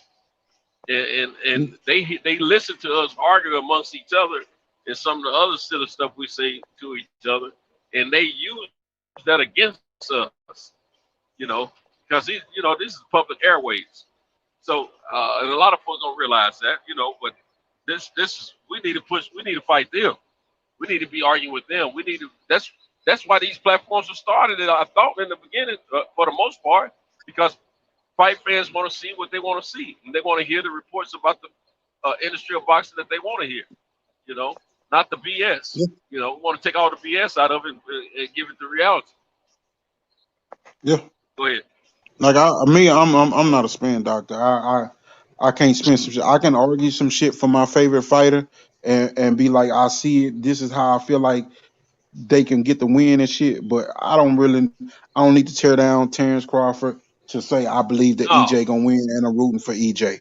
You know, right. I don't need to tear down Devin or Tank to pick one over the other, which that's like the hardest fight that I have to pick. That and Shakur, you know. I don't have to tear down Chris Colbert or any other fighters. I don't have to tear down Teofimo to pick with one of them. Like, if it's a good fight, it's a good fight. If I see this fighter can possibly win like this one can win like this, it is what it is. You know, when I'm looking at these fighters though right now, like right now, this welterweight division right here. Okay, how in the fuck is Mikey Garcia the number 2 contender for the WBC right now? Politics. He wasn't even stay in your lane, dude. He wasn't even a challenge for Spencer. He shouldn't even be anywhere. He shouldn't be number 2. And the honest to God truth, I'm gonna be fair right here when I say this right now.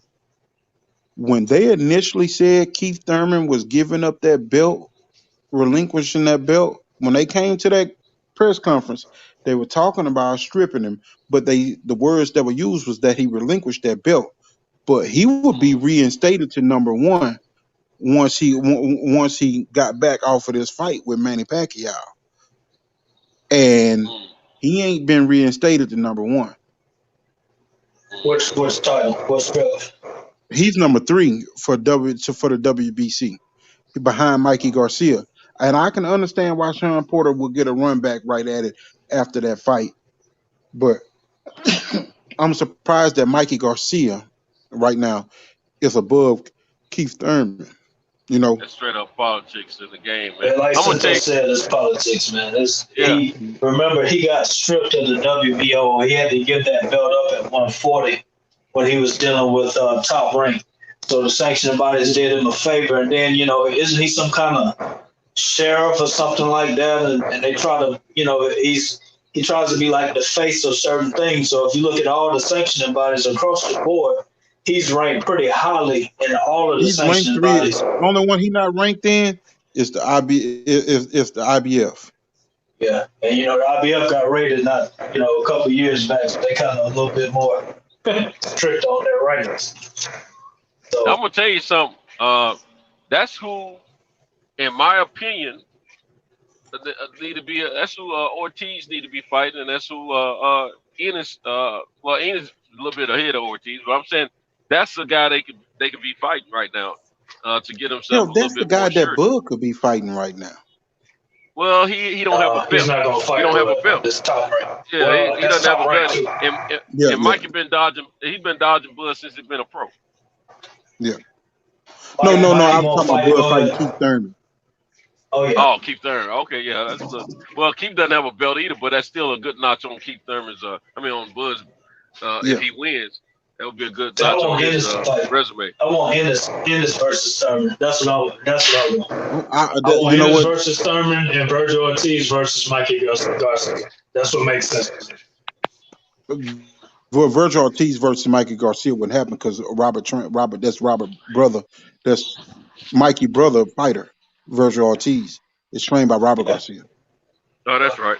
They're in the same stable. Yeah, they in the same Forgot about that. RGB. But yeah, I mean, still you got fighters like Rashidi Ellis, you got Kavaliskas, which he is on PBC now, you know. So I mean, shit.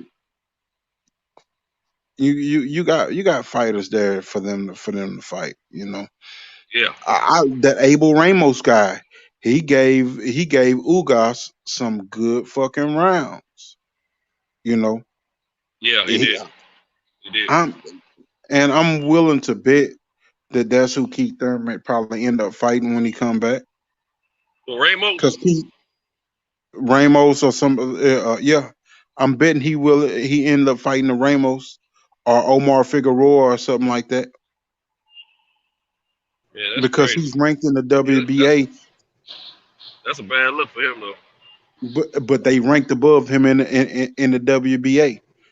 For real. They're ranked number 4 behind Mikey and number 8. And Rashidi Ellis, I doubt that PBC put him in that fight with Thurman. Connor Ben, I doubt that fight happens with Thurman. Yeah, you know? Rashidi Ellis was going for us. They're not gonna do that. They may, what you say, Kavaliskas is PBC now too, right? Yeah, Kavaliskas, he can get Kavaliskas. Because Fox Claims are going to announce their schedule this Saturday. Doing that local stage.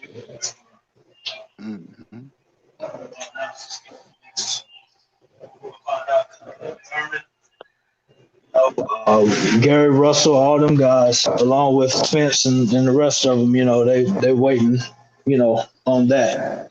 So maybe we'll hear something because I think doesn't Ramos fight this weekend too? I'm not sure. I thought he might have been fighting on that Andy Ruiz card this weekend. Let's see. I'll look it up right now. I'll look that up right now. It's some good fighters coming up that I'm interested in seeing in better bouts and interested in seeing in some of these bigger undercards. The Fundora dude, he been fighting his ass off, so I'm interested to see where they take him next. Abel Ramos, he didn't let me down in that fight against Ugas, that was a pretty good fight. Matter of fact, Omar Figueroa and Abel Ramos are fighting. They're fighting each other. So I think Figueroa is ranked pretty high by the WBA too. I think. Yeah, that's why I'm saying Figueroa is number 4. Okay. That's why I thought Keith Thurman will fight either of these two, but they are fighting each other. So okay, there goes that. But then you got Abel Ramos, which he's a guy that's been in 2 draws and has 4 losses, but he has some damn good power. He got 20 knockouts and shit. With him in the ring with Ugas, he didn't look too much overmatched. Then you got Figueroa, which he just don't take his training serious. He should really be a 140 pounder, but he really don't take his training that serious, and I don't understand it for a prize fighter. Then you have Ramos hurt Ugas pretty bad, didn't he? Hurt Ugas a little bit in that? Okay, that's the one. Okay. Yeah, and then you got Elvis Rodriguez, who been on a good little streak, got a good little bit of pop in his gloves, good fighter. You got Fundora, you got Ortiz, you got Ennis, You got Rashidi Ellis. We got a good crop of fighters coming up here between 140 and 147 right now. You know, and well, Fundora, of course, is at 154, which I don't know how the fuck somebody 6'7" makes 154. Like that's crazy. He thin. He thin though, man. That's fucking crazy. And he still got power. Yeah. And he still got power. And he don't look. You know, when you get most tall, lanky fighters, they look. Yeah, they don't. The chin used to be suspect on a lot of them. But they can have a little power because they get that, especially when they get that extension. Yeah. But I think he's even got power on close up. He fights inside too at times, and then he's a fluent puncher. He's not just a guy that has a awkward long jab and a 1-2. You know, he's a pretty fucking fluent puncher with good hand speed. He got decent skills too. Yeah. He's ranked pretty high in whatever body. I think the WBA or whatever. He's ranked. I wanted to see him and Brandon Adams fight each other because I like Brandon Adams and how they fight, but I don't know. He may, after this, he may try to put in for that title shot. He's ranked high enough, Let me see how that looks right now. I think he's like 1 or 2 in the WBA at 154. At 154, let's see. He's number 9 in the WBC. He is number 2 in the WBA. Yeah. And I don't think he's ranked at all.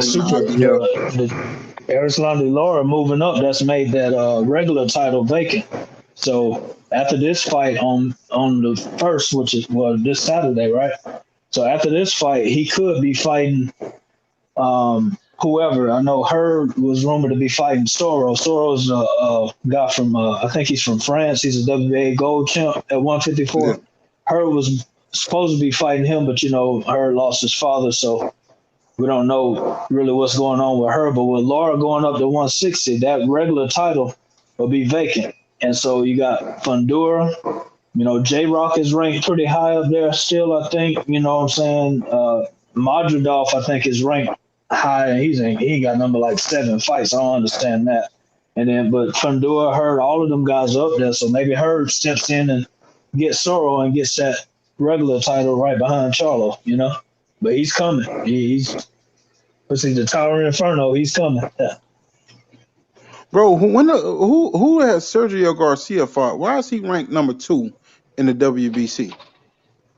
It's politics. He's cool with the WBC and WBA president.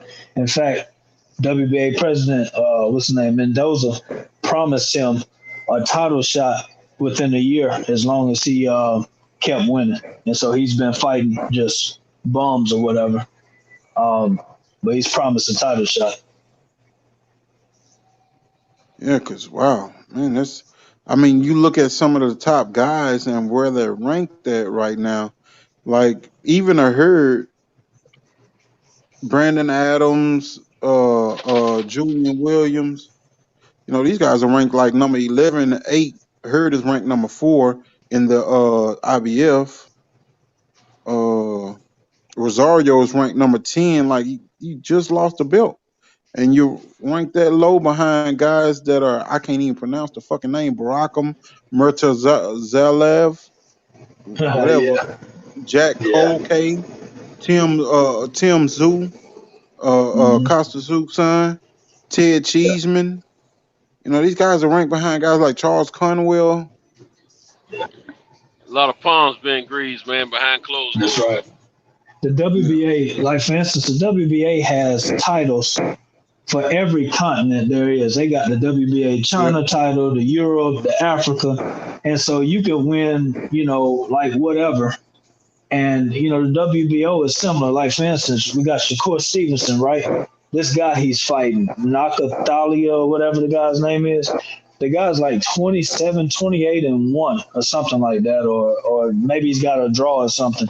We hadn't heard of the guy. I think he's from Namibia or Nigeria or something like that. But being that he's got the WBO Africa or something, and that puts him in line for a shot. You see what I'm saying?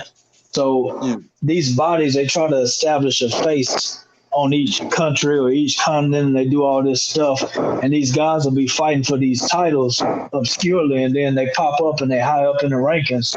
And it's like, where did that come from? You know what I'm saying? But I always found it interesting that no sanctioning bodies actually really were headquartered here. I mean, I think the IBF still is, but, the WBC, everybody is so prestigious, and the WBA, all them guys, man, even the WBO, they somewhere else, but for some reason, everybody wants to recognize them. And I was to the point where I wanted PBC to just make their own belt and do their own thing. You know what I'm saying? Yeah. I mean, shit. Yeah, Like, these sanctioning bodies have too much power, man.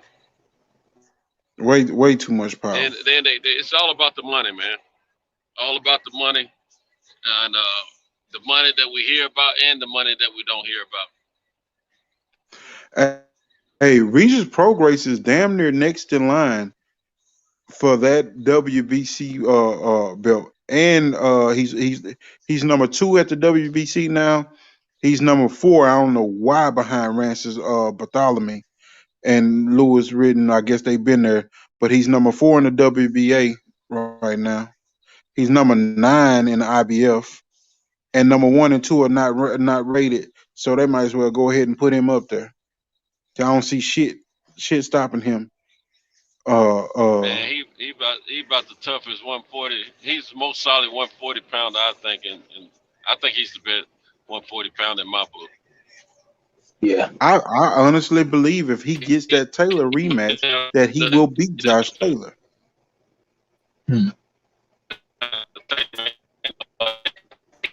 I think either he came to the ring already hurt, or he hurt something during that fight, and his punch rate went down. The first half of that fight, he was just making it was too easy for him. That's right. And something happened. He didn't make excuse though. He just went on and took his lumps. But I thought worst case scenario should have been a draw. Worst case scenario. I just thought that he started out too slow. I thought that he started out too slow. He was somewhere else. I think he didn't think that. I think Regis Prograis had been outclassing everybody in his fights prior to that. And I think he came in there and thought he was going to do the same thing. And I think Josh Taylor brought the fight to him and brought it early and got out ahead of him.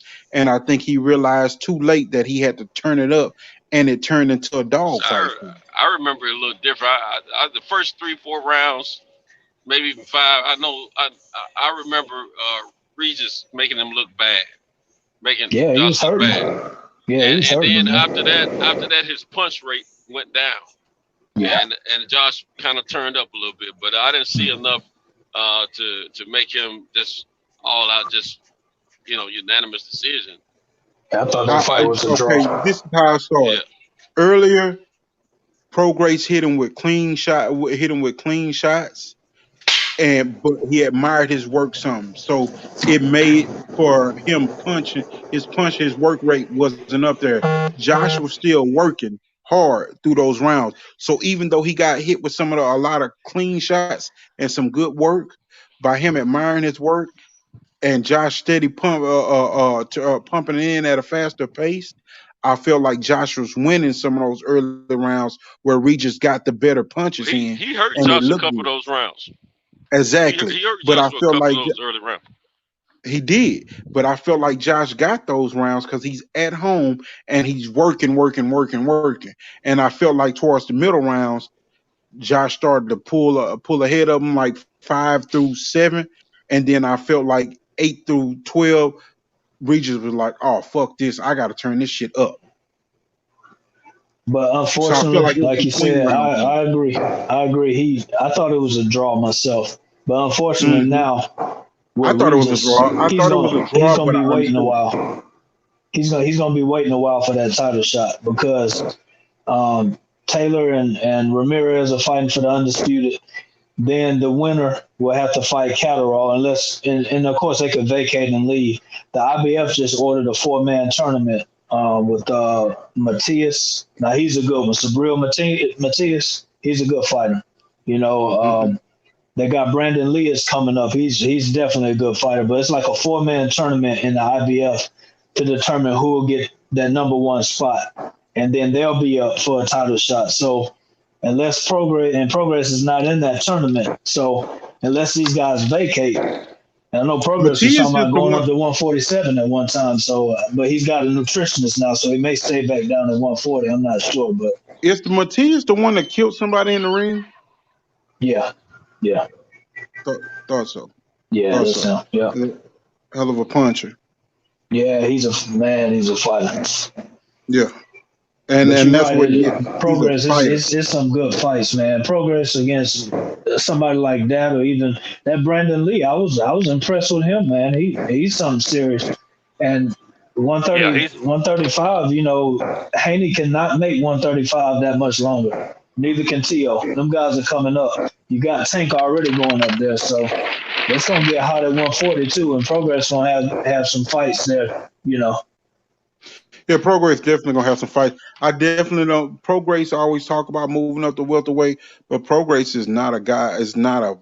He's a good size 140 pounder, but he makes 140. It seems like comfortably. He's not a guy he has some chub to him. He's not a guy that's all ripped up and cut and dehydrated looking when he makes weight. So I think he can fight at 140 still and have a pretty good career, and then move up to 147, but right behind, right in between that whole Ennis and Virgil and all of them. I think Progress is in a good position to have some real good fights here in the future. In the next 2-3 years, if he get that AB fight on Thriller that they were talking about, and then he backdoors and come off of that, he can fight like a Bartholomew or something, or he can go back into a good fight with somebody with Ramirez or one of them if they don't move up. He can go back into a good fight like that at 140 for a championship belt. He got a lot of fucking fights. He's got a lot of fights around him. He's being smart right now. He knows go ahead and get them checks right now. Mm-hmm.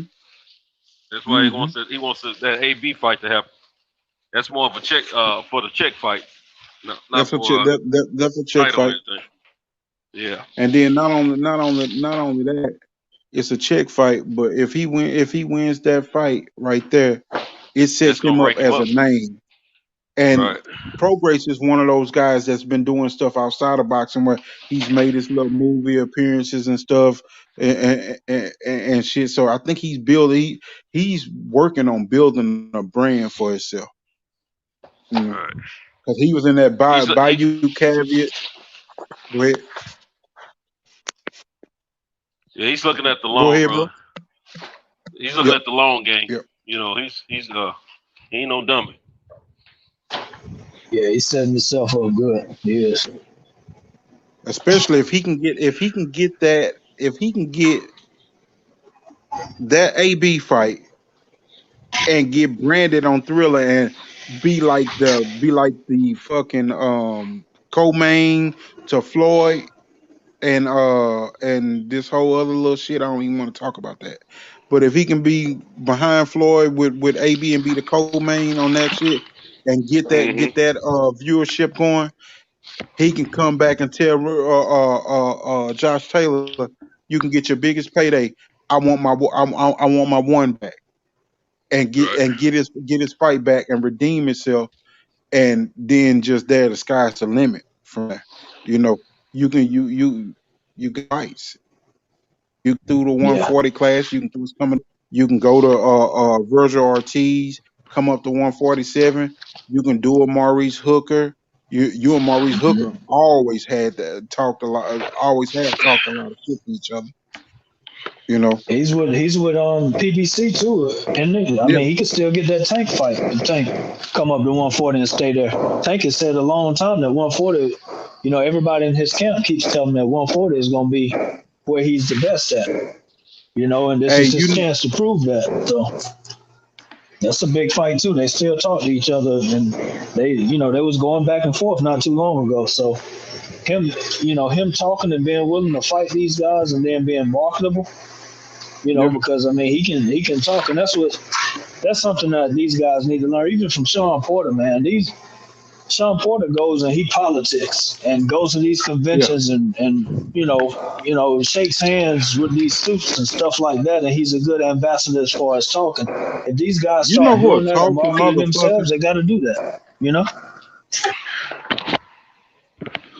They rank him that high just as a favor to him, because you look at when in the barbershop with Fred, when they talk to Suleiman, and we know half the time he's lying about stuff, but the people he thinks so highly of are the people that he spends time with. Oh yeah, he's such a great young man. He came and we did this and we did that, and then all of a sudden they get a high ranking, Yep.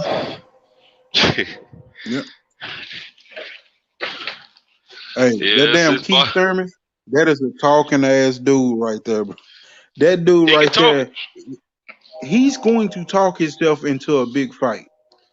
One of these fights, he's going to talk himself into a big fight. If he wins or not, That's another question.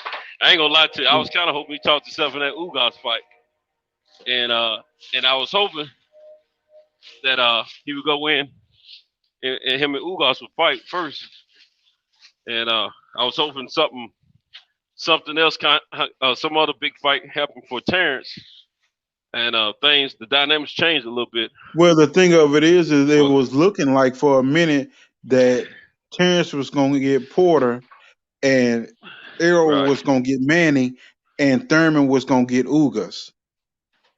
That's how it was looking like for a minute, and then all of a sudden Manny just started bullshitting, and Spence was like, "Fuck that! It's scrap season." And then you had him over there talking to Crawford. Then he tried to bounce back to Spence, but Spence like, "No, fuck that! I'm going to get the belt." So it's like, will that fool around and get the rematch with Manny, or is Manny going to go fight Mikey Garcia? I think them the only two fights he got left. Yeah, Manny. I always thought that Manny and Garcia was going to fight before any of those other big fights were to happen. Me too. And I was just surprised that the conversation shifted to Spence and then Crawford. That's what I was surprised about. Because I didn't see Manny feeling like he can beat those guys. Now, he did better against Thurman than I thought he would. But I thought maybe he was going to try to avoid those guys, those bigger guys, and fight I thought it was a better match, a more even match size-wise with him and Mikey. Do y'all think that's a possibility that if it's not Mikey, that he may rematch Thurman? Well, it's not. That's not a bad thought. That could be. It's still a must-see type of fight. I think a lot of people still want to see it, and I wouldn't be opposed to it personally. It was a good fight. Hey, pound for pound sports entertainment. I was like, oh my God, are they going to fuck over Ugas and take that belt back and give it back to Manny? That's the only way that they forced the issue with Spence versus Manny. And I was like, I hope they don't fuck over Ugas like that, because I honestly felt like Porter edged him out, but Porter edged him out that what they called a slip. I thought he really put Porter down, and that may have got him the fight. But outside of that, Porter outboxed him, because as big as he was, he waited for Porter to fight. He didn't take the fight to Porter, and Porter took the fight to him. So I think that's why Porter won that fight. But if they had counted that knockdown, Ugas could have possibly had beaten Porter. And I'm thinking to myself, man, don't let the WBA fuck over. Hey, pound for pound bring up a good point, though, because the WBA did not completely. Everybody keeps saying, well, they stripped Manny. They made him champion in recess, which means that when he comes back, he automatically becomes the automatic challenger to that WBA super title. So he could, if they want that sanctioning fee in the WBA, I mean, all of them are crooked, but to me, WBA and WBC are the most crooked. Yeah. And if they see Manny, and Manny wants to really force the issue, then he could jump in and be that number one guy that Ugas has the fighter get stripped. You know what I'm saying? Or you know, Ugas is already going with Spence. It could happen. You know what I'm saying? I don't think it would. I think that's why you hear Spence. I think that's why you hear Spence and Ugas right now. Even though their schedule hasn't been dropped, they talking shit to each other right now. Like this the fight right here, to put the pressure on Fox to drop it, because once it's locked in and the WBA locks it in that this is the belt that's on the line for this fight, it's a contractual obligation. But the fight not being announced and not knowing if everything's signed and everything, they could very well do it to him. That's right. That's right. And I think that's why you see both Manny fighters moves so funny to me, man. That, you know, because as high ranked as Garcia is in the WBA, if Manny had said that they was in negotiations, the WBA would have never stripped him. But it wasn't until he started that BS with Ryan Garcia, then they stripped him, and then all of a sudden there comes the talk about, well, Manny was gonna fight, you know, Terrence Crawford. Man, he'd been avoiding that fight since 2014. That ain't happening. You know what I'm saying? And even the Garcia fight is strange, because if you had just said you was gonna fight Garcia, you'd still be the champ. And you know, it's just weird, man. I don't think that he gets in the ring with Spence. I think Spence is done with it, over like it's being reported. I think that he's going to go after Mikey Garcia, just because I realize that size and everything is what and what. And Manny, just when he got in the ring, he's already ducked the shit out of Crawford. And when he got in the ring with Spence, he looked at Spence like, fuck no. he looked at maybe we'll see. No, ain't no maybe we'll see. Remember when now years ago he was suspected of using some enhancements. Yeah. And that was never really proven. But at the same time, when he fought Thurman, they didn't do any of that stuff. They didn't go through the testings. Yeah. And that was Manning that initiated that. He probably knows if he fights somebody with the profile of Spence or Crawford, he's gonna have to go through the test. Well, when you say Adrian Bruner and Keith Thurman both said, "Damn, we should have tested that motherfucker." They said what now? They both said, "Damn, we should have tested that motherfucker," because they just wanted the fights. They just wanted the money. Oh, Adrian didn't do the testing either. He did. No, I don't think no. Okay. Remember, Manny said he was scared of needles when Floyd tried to do that years ago. I'm scared of needles, and then later on, 5 years later, he decided to go on and take the fight. Then he got whooped, and then he's I tore my muscle and all this stuff, you know. Yeah. But Manny is damn sure A-side against everybody. I see pound for pound saying that. Go ahead, bro. You were talking about his muscle, tearing his muscle.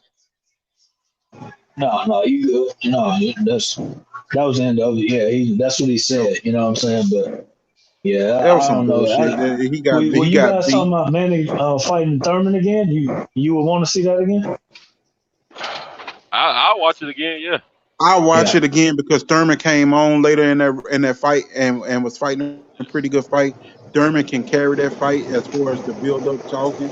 And not only that, if Thurman beats Manny, that's another big fight at 147 that whoever wins out of Crawford and EJ afterwards, if they got one last fight at 147, Thurman will be that fight. Because I honestly, as fucked up as what Thurman did, Errol Spence, I still want to see Errol Spence versus Thurman. Yeah. You know, I still want to see it, because I'm just like, I want to see him wipe the division out.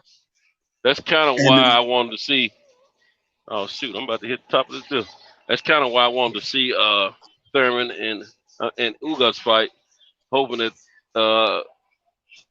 Thurman would edge and get that belt, because I want to see how, you know, that situation with him and Spence will move. I'm sure Spence would be willing to fight him at that point. Because I'm the same way. I'm the same way, pound for pound, saying the same way y'all saying. I want to see Thurman versus Spence or Spence versus Bud. Hmm.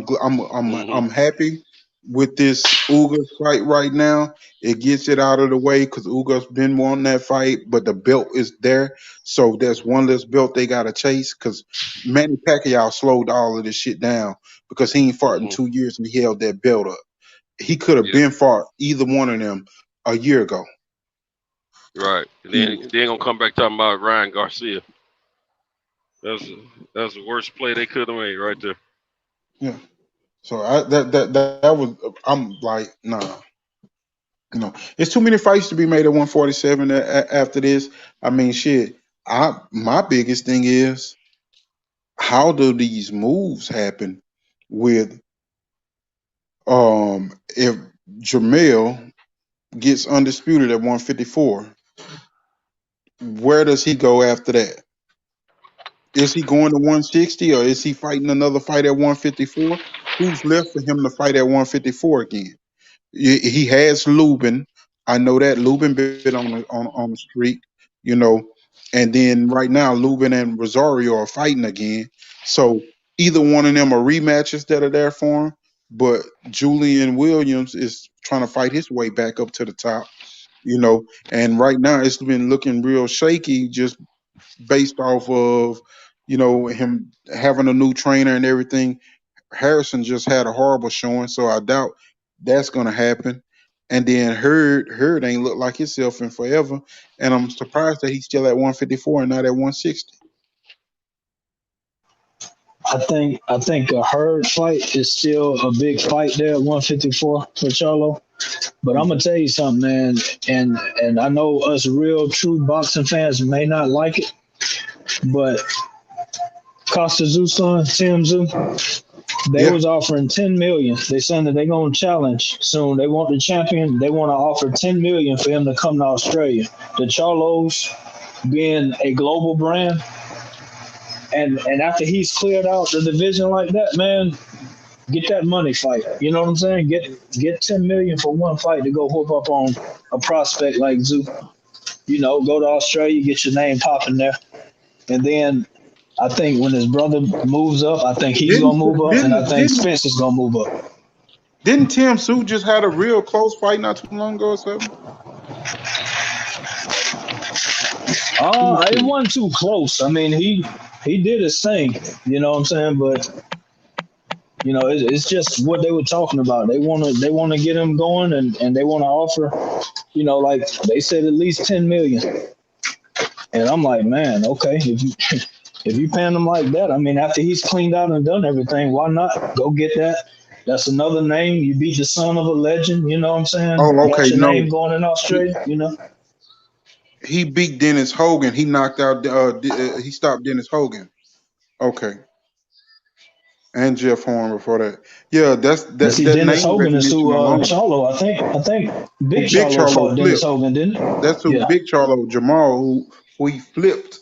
I was like, God damn, he just punched this boy for a flip.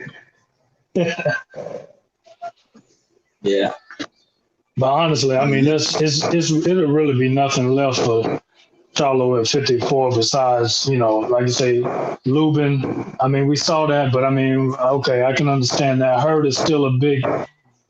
That's the only guy he hadn't really fought at 54, and then, like I said, Otherwise, you got that Zoo fight, and Zoo is already in the top spot with the WBO and can submit that, become the mandatory. And I mean, unless if Crawford doesn't get the Spence fight and he's serious about going to 154, he could immediately challenge, and that well, would be I a think big Spence. fight for Charlo. I think You know. Spence is really going to push for that Crawford fight after this because Oh he yeah, doesn't want another IBF mandatory that's right. instead of actually getting unified and getting this shit over with and getting Yeah, on to 154. I agree. But I You think I know, think the Charlos and Spence will move up together. I think Big Charlo will go to 168. Jamel will go to 160, and then Spence will go to 154. But after Spence becomes undisputed, if you know what I'm saying. So this is the next question. Do you think we get Jamal versus Andrade at the end of this year, or will he go after Murata? We know Triple G ain't budging. Murata's not gonna fight Jamal. I didn't Murata's think gonna so. fight Triple G. Yeah, he's going. Him and Triple G may do something, but Yeah, I thought Murata's that not was a gonna talk, fight him. Triple G and Murata. Yeah. Yeah. Um, So that That's what I've leaves been hearing Andrade anyway. to be the only unification afterwards. I really think he's serious that he's not gonna fight Andrade, man. I think he would go. He would leave. He would go to 68. He really sound like he really sound like fuck Andrade. I'm not making no Yeah. money with him. That's right.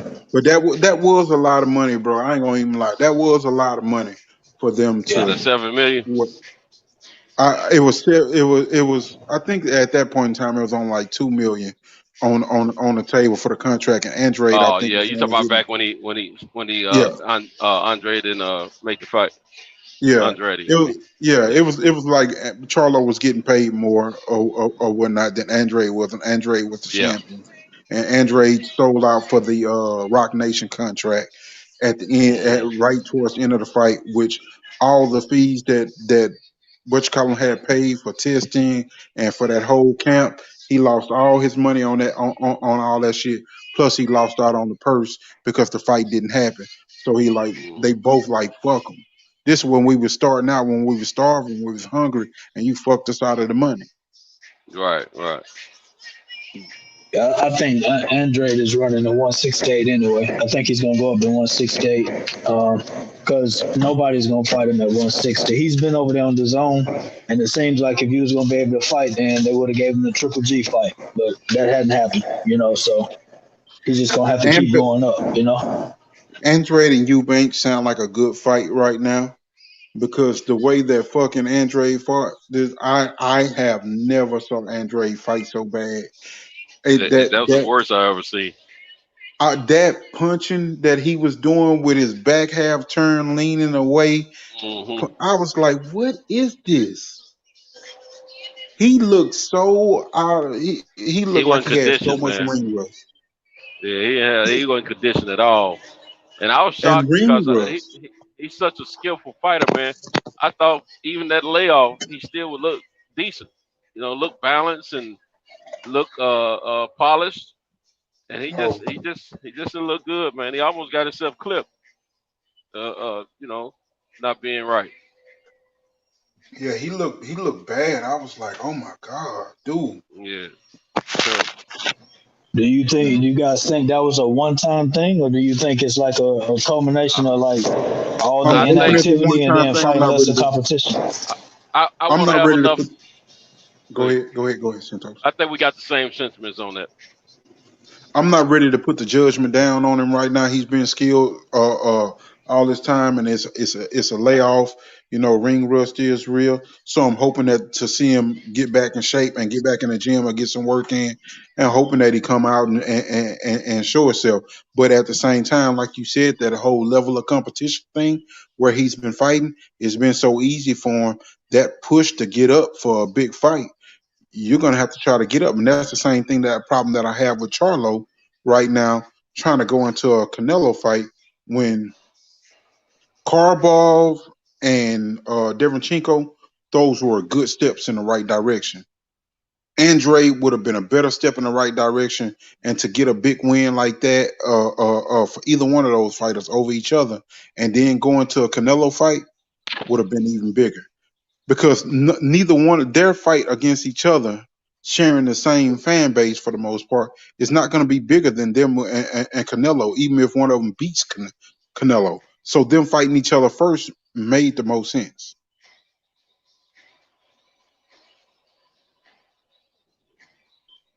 Yeah, I was gonna say something similar. I think I don't think he'll let himself. I don't think he'll let himself appear to be. I think going forward, being the skilled fighter he's always been, he'll make sure that doesn't happen again, and he definitely will be up for stronger competition, and because I think I don't think he took the dude. I think he took him serious, but not as serious as he could have. And he didn't train as well as to get himself in fighting condition that he should have been, like we've seen him in the past. He probably just say, hey man, I ain't got to go all out for this guy. I'm skilled enough to pull this off without But like I said, I don't think he want to let himself appear to be in some serious trouble like he did once or twice in that fight. And I just think we'll see a different Andre. We'll probably see some resemblance of the past next time he fights. I don't think it'll be the same that we just saw. If we do see the same, he's a fool. Because he'll definitely probably run into the wrong guy in that clipping. Yeah. Andre at times have shown that same type of thing that Bud does. Just playing around. But yeah. His is like everyone hit him, get serious.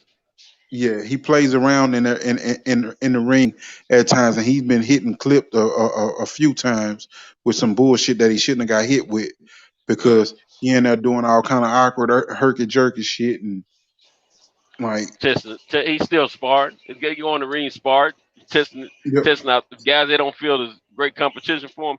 They go in there and start testing out new techniques and things on them, new punches or whatever. Not taking it so serious, and then they find out, hey, I can't. This ain't time for all that, Now another thing I thought about, I was wondering if, well, I ain't gonna say he did it on purpose, but I was wondering if, since he didn't look so great, will the other fighters that had been avoiding fighting him would step up and fight him now. That DJ, I felt the same way. That's what I said earlier.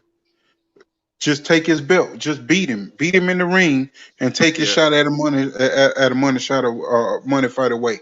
That's the best way. That's the best revenge. Benavidez versus Andre. Benavidez will smoke Andre, bro. That's how I feel about it. I feel like that just because of what we just said. Andre repeatedly in fights get hit with shit that he not supposed to get hit with in spurts when he's in the ring doing bullshit. And he hasn't been fighting up to that level. And I don't think that he necessarily takes Benavidez seriously. I don't think that Charlo really takes Benavidez as serious as he should. I don't know. I don't see how anybody can go in the ring and not take Benavidez serious, man. Because a lot of people don't think. They think Benavidez is just power and punch output. I don't think a lot of them think. I think the guys that think that they can box, I think they can outbox Benavidez because of the fact that Darrell, at spurts in that fight before getting caught and cut, was outboxing Benavidez. And I think when they pictured that fight, they pictured that they're faster and younger than Darrell right now, and they may do a few things better, whether it's have power too off the jab or move quicker and take better angles. I think that they think that they can outbox Benavidez. Yeah, I can see that, but I still think they would probably think on more of a taking them serious. I mean, I can't see what I'm getting at. I can't see, like, okay, let's Andre, since we're talking about him. The same mindset he may or may not have had when he went into the ring with this last guy, who was a tough competitor. But the mindset he had going in there, to me, told me he didn't have as much respect for that guy as he can have for some other fighters, like a Canelo. I think the respect level before he made his last fight, for if he had fought Benavidez before this last guy, I think he would have got himself up for that fight, would have took it more serious, and would have had a level of respect higher than what he had in the fight we just saw him in. That's just my thought process. To me, I always go back to this. These fighters know who's the goods and who's not, because the fighters, they get all the inside information that we don't get, as far as like what's happening in sparring and all that type of stuff against different fighters. They're hearing about this stuff, and they know more than we are. And some of them have seen each other on the amateur circuit, and I just got a feeling they just know each other from what I've learn throughout the business. I think they know each other better than we do. I know when I was boxing amateur, just for a little short period, I was fighting. Being that I was amongst the industry of amateur fighting, a guy didn't have to be in my stable for me to know what his abilities were. Because you know, you fight, you sitting there, you watching a whole bunch of other fights happen that night, and not out, and however you know, weekend after weekend, pretty much. So you're seeing who's got the goods and who doesn't. You know what I'm saying? And I just think that fighters know fighters. But notice what I said. I said I believe he'll smoke Andre because of the shit that he does. But I said I believe Andre believes that he can outbox him. I believe that fighters believe that they can outbox him. I'm not saying that he won't knock them out. I'm not saying that Right. I believe that they'll just be walking over, because I see Pound for Pound Sports saying, but they won't get in the ring with him. Yeah, I don't But see either one of them cats. I like believe each other if they out. were to fight him, they believe that they can outbox him, and that's the only thing. But Yeah, that and power that you're he right. has The real, displayed and that relentlessness. yeah, it's gonna come down to who can withstand the longest. Now the And it the makes real the second the real best did in do a the good ring job with boxing him. Yeah.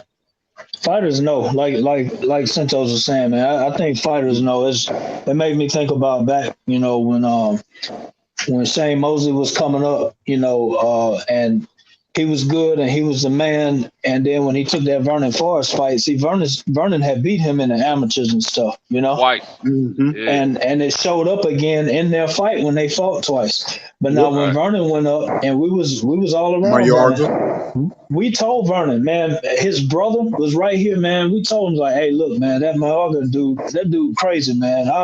You know what I'm saying? Like, don't look at his fight against Andrew, whatever, and all that.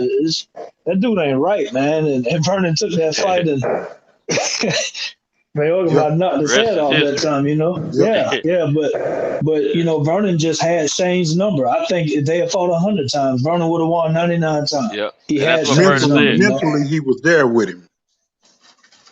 Vernon said, Yeah, I was there. He'll Yeah, never beat me. yeah.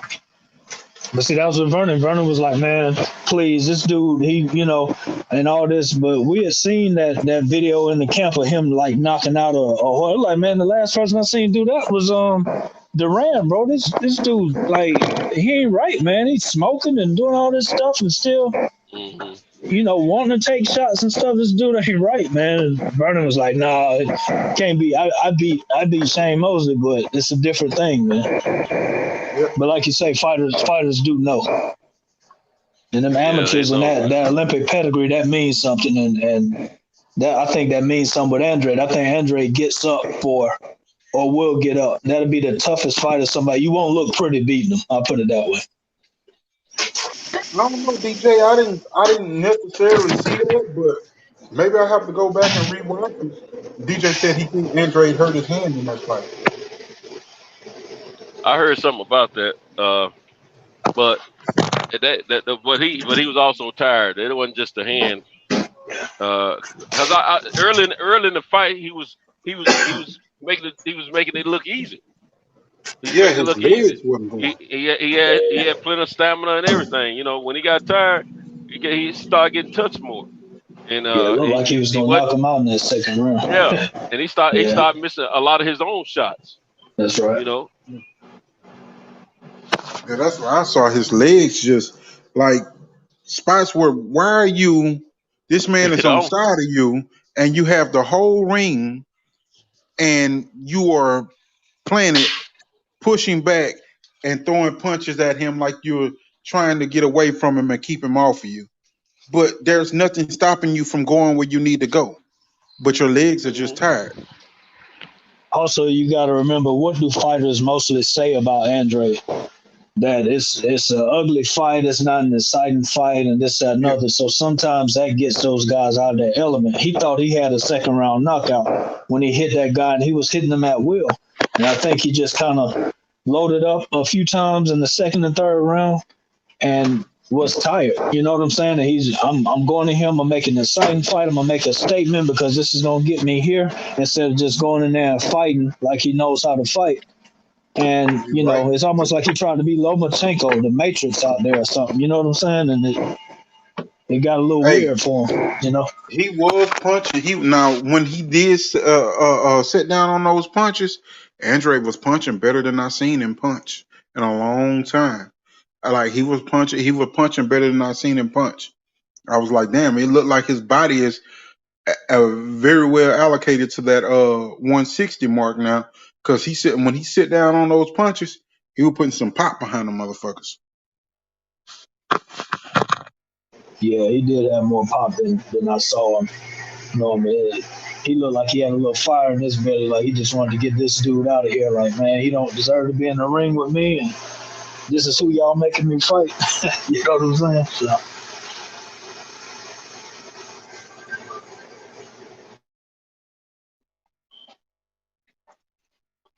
I mean, it's some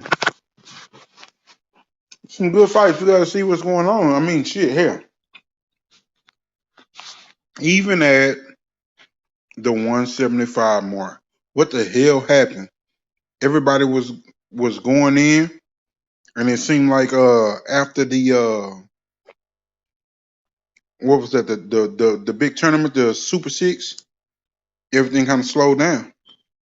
And with this right here, with the COVID, everything is slowed all the way down. Like, where's Joe Smith with that victory? I don't know. What do y'all think? Him in there with Arthur Beterbiev and Bivol or Gene Pascal? What do y'all think?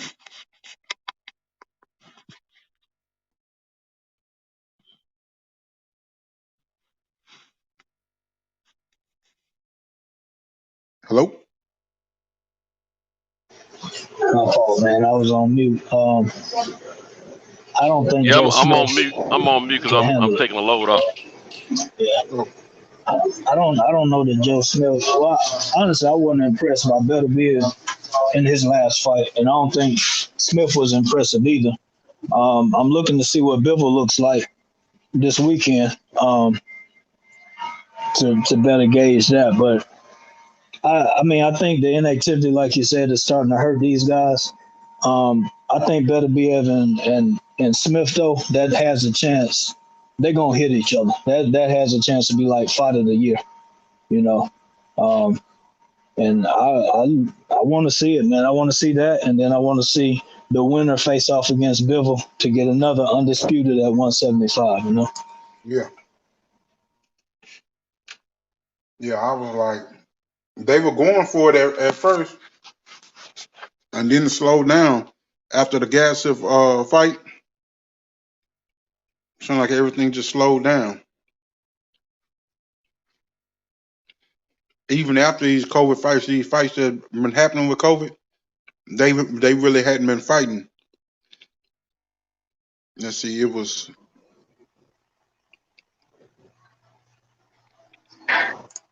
Yeah. Andrew Tabiti. Where you think he going, man? Who's that now? Andrew Tabiti.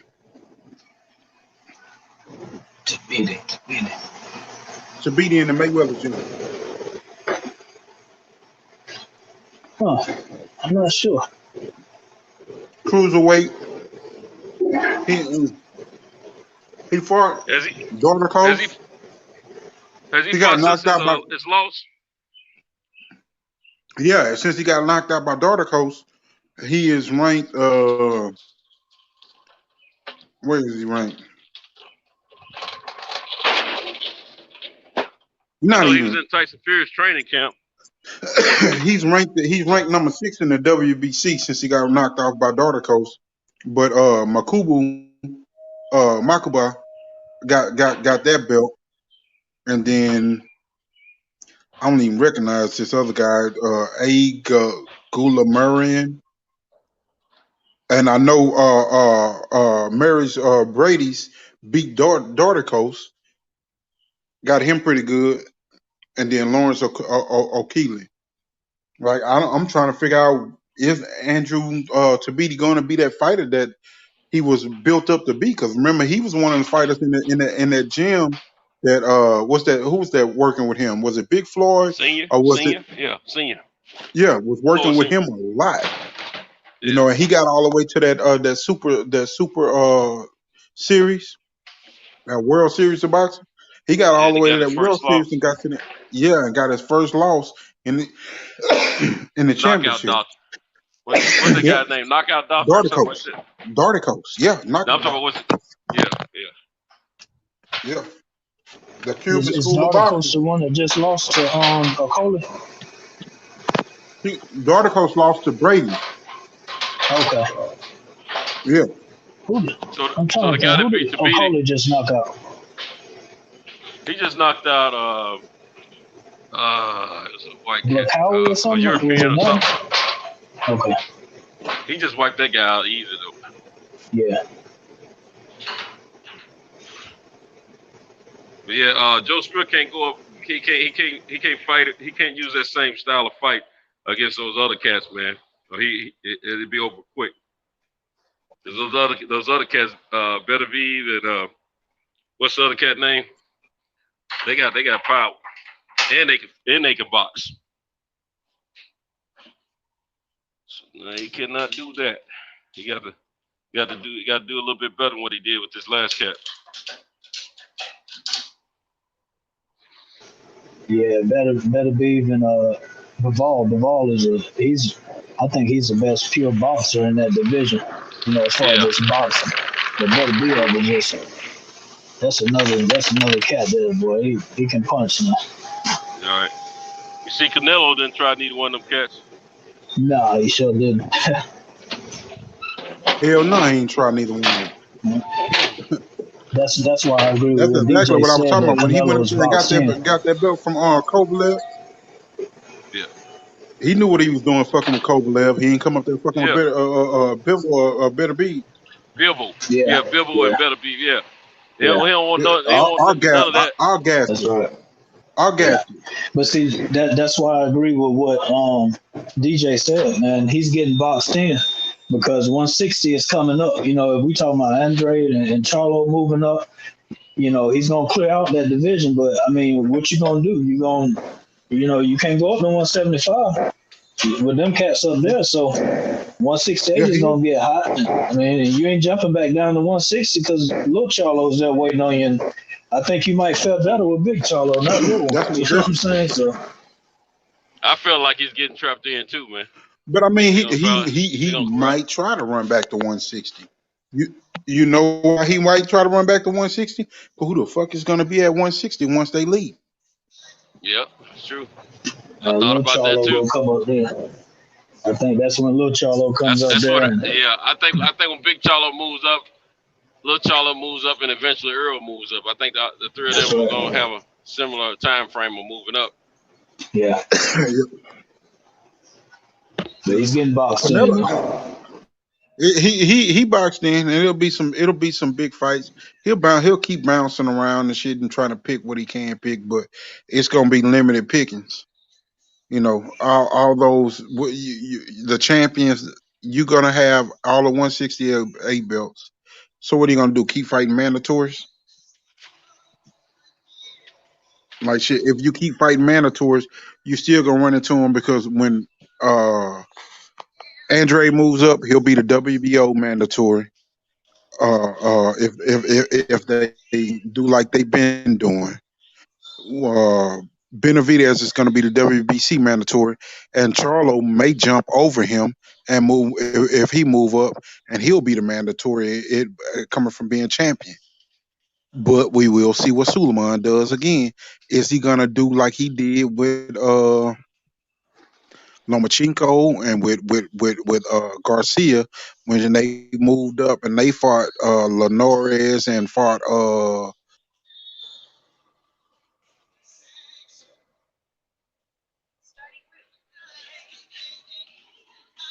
Hello.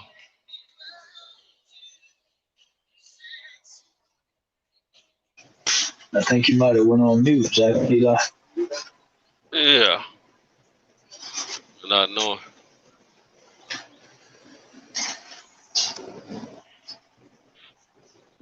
Yeah, but even if they do, if the WBC does even franchise him at 168, I mean that don't matter to the other sanctioning bodies. So IBF don't care, WBO don't care either. You know, so they can still get those mandatory shots off those bodies. You know, man, boxing is the most. Go ahead, Eli. I was just reading DJ's comment. DJ said, I disagree, fellas. Joe Smith Jr. showed me a lot after he got cut in the second round, and Valsov was a slick boxer. Yeah, he was slick. That's why Joe did good, but he could. I think I've seen Joe look better. If that same Joe had fought Beterbiev would have knocked his head off, man. That's what I'm that thinking. That guy ain't right had the there, power to keep him serious, man. I mean, I like Joe, and he's got a lot of heart, and he showed a lot of heart, but heart only gonna take you so far. And you know, Beterbiev he got real power. You know, that's a different beast there. It'll be a war. I don't know if he gets past I got a feeling it may end Beterbiev up being like. Yeah, I think Beterbiev and Smith will be a war, but they may end up looking like Hagler and Hearns did back in the day for like 3-4 rounds, and then somebody's out of there, you know. Because I mean, while he showed good heart, he didn't show great defense, and you're gonna need to duck some punches against Beterbiev and Bivol. Because I mean, if Bivol gets you cut, you're done, and Beterbiev he's just gonna continue to sustain an attack up and down, you know. Yeah, that's the part for me right there. He didn't show no defense, and in that same token, those Eastern European fighters, like they are fundamentally sound as hell. Even when they're punchers, I think they would have started that coaching would have started to work on. Okay, he's half blind and on this side. The shit that he would have been getting hit with no defense like that would have been like, yeah, you getting out of here. You're getting out of here, especially with the power that Beterbiev have. Like, nah, I don't think he would have been sticking around like that after being cut like that and fighting with that little of defense. Yeah, like you said, Bivol would have cut up. That eye would have been looking like the Tally guy did against Lewis, man. He'd have cut that up more, you know, because he's such an accurate, like pinpoint boxer. You know what I'm saying? With power behind it. So 135. What happens now? Fortuna has no fight. Devin Haney has to fight with Linares coming up. Teofimo right now going into Kambosa. After the Kambosa fight, do we get Devin Haney? We know he don't want to give Lomachenko the rematch. Does he try to say fuck it and fight Fortuna? What happens? I actually think the Devin Haney fight may be a possibility for Teo. Fortuna, man, I'd love to see Rolly or somebody get in there with Fortuna, but I think Rolly is fighting Austin DeLay next or something. Rolly is, bro. How are you all in camp with the dude and you're number one for the WBA? Rolly is not going to take his shot until Teofimo move up anyway. He got him all in his camp, but Rolly is really number one in the WBA right now.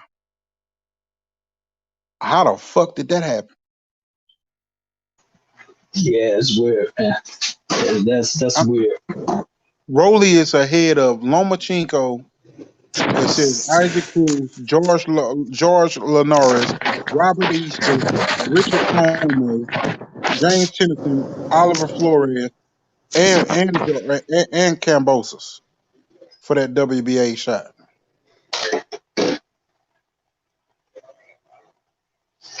That's crazy.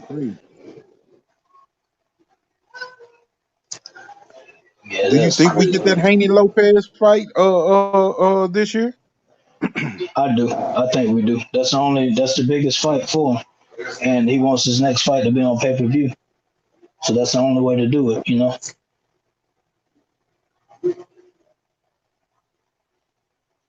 I damn sure hope so.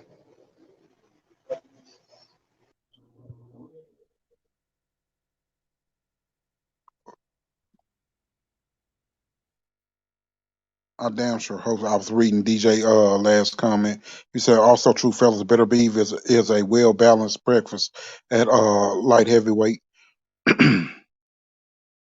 He says DJ says Teofimo is gonna fight mandatories at 135 before he moves up to 140. Have y'all seen him lately? I don't see him making 135 much longer. He better enjoy it while he can. I mean, shit, it's only one fight we want from him at 135.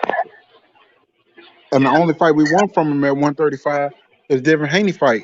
The fight after this undisputed at 140 right now is another mandatory for somebody else, and then these guys are supposed to move up. So shit, you take your one more fight, they take their one more fight, and y'all all move up together, and then start the 140 round. But shit, finish your business at 135. Yeah, for sure. T.O. is kind of boxed in too because at 140, you know, remember him and Arum got bad blood. Arum is not going to just give him that undefeated fight at 140. And then at 140, those guys still got to fight mandatories like Catterall and all that. So now in order for Teofimo to really be considered undefeated and he wants to fight on pay-per-view next, well, it ain't but one or two pay-per-view fights at 135. That's Tank. And we ain't fighting Tank, and that's Devin Haney. And I think we may get the Haney fight because neither one of them are going to be at 135 too much longer. Yeah, that's what I think. I mean, I think his hand is pretty much forced at this time, but you don't know. He may surprise us, and you know the way these guys backing out of fights right now and maneuvering them, getting maneuvered around fights is sickening at times. You know, I'm sitting here looking at Valdez the way he about to duck Shakur and the whole inner camp thing with Herring and Shakur. Like Shakur damn near going crazy trying to snatch him by the belt. Anybody here, Shakur now telling Tank, shit, hey, we got to get it at some point in time. And I'm gonna tell you another thing that's still that we may not want to hear. If Ryan Garcia comes back, you know, America loves a comeback story. If he comes back, then he becomes a big fight immediately, right into a big fight without doing not even putting in the work, you know, unfortunately. Just like Tyson Fury, you know, comes back, gets the title shot. Well, Ryan Garcia is always going to have that because right now he's a social media darling, per se, because of the simple fact of this day and age. Social media means everything to these kids, and like the numbers right now, boxing, they're not pushing the ratings through television. They're not promoting through television. They're promoting through social media sites, whether it's IG or YouTube on these platforms. Everything is controlled by the algorithm and pushing and promoting that way. So because he is a social media influencer or a social media star, that right there is what's making him be viable for any big fight. It's a matter of, is he ready for what type of fight? You know, his fights right now, if he was just to take a Fortuna, or if he was to take let's see, that Isaac Cruz fight or something like that, or if he was to try to get at Rolando Romero, those fights are still decent fights for him, and he may sit back and cruise for a minute because I think that fight with Campbell, it scared them. Like, damn, he got put on his ass so easily. Now these guys that you're talking about, Haney, Haney, Tank, Teofimo, shit, even Colbert, Shakur, shit, Lenoris for the Fortuna, it's like it's all dangerous right now.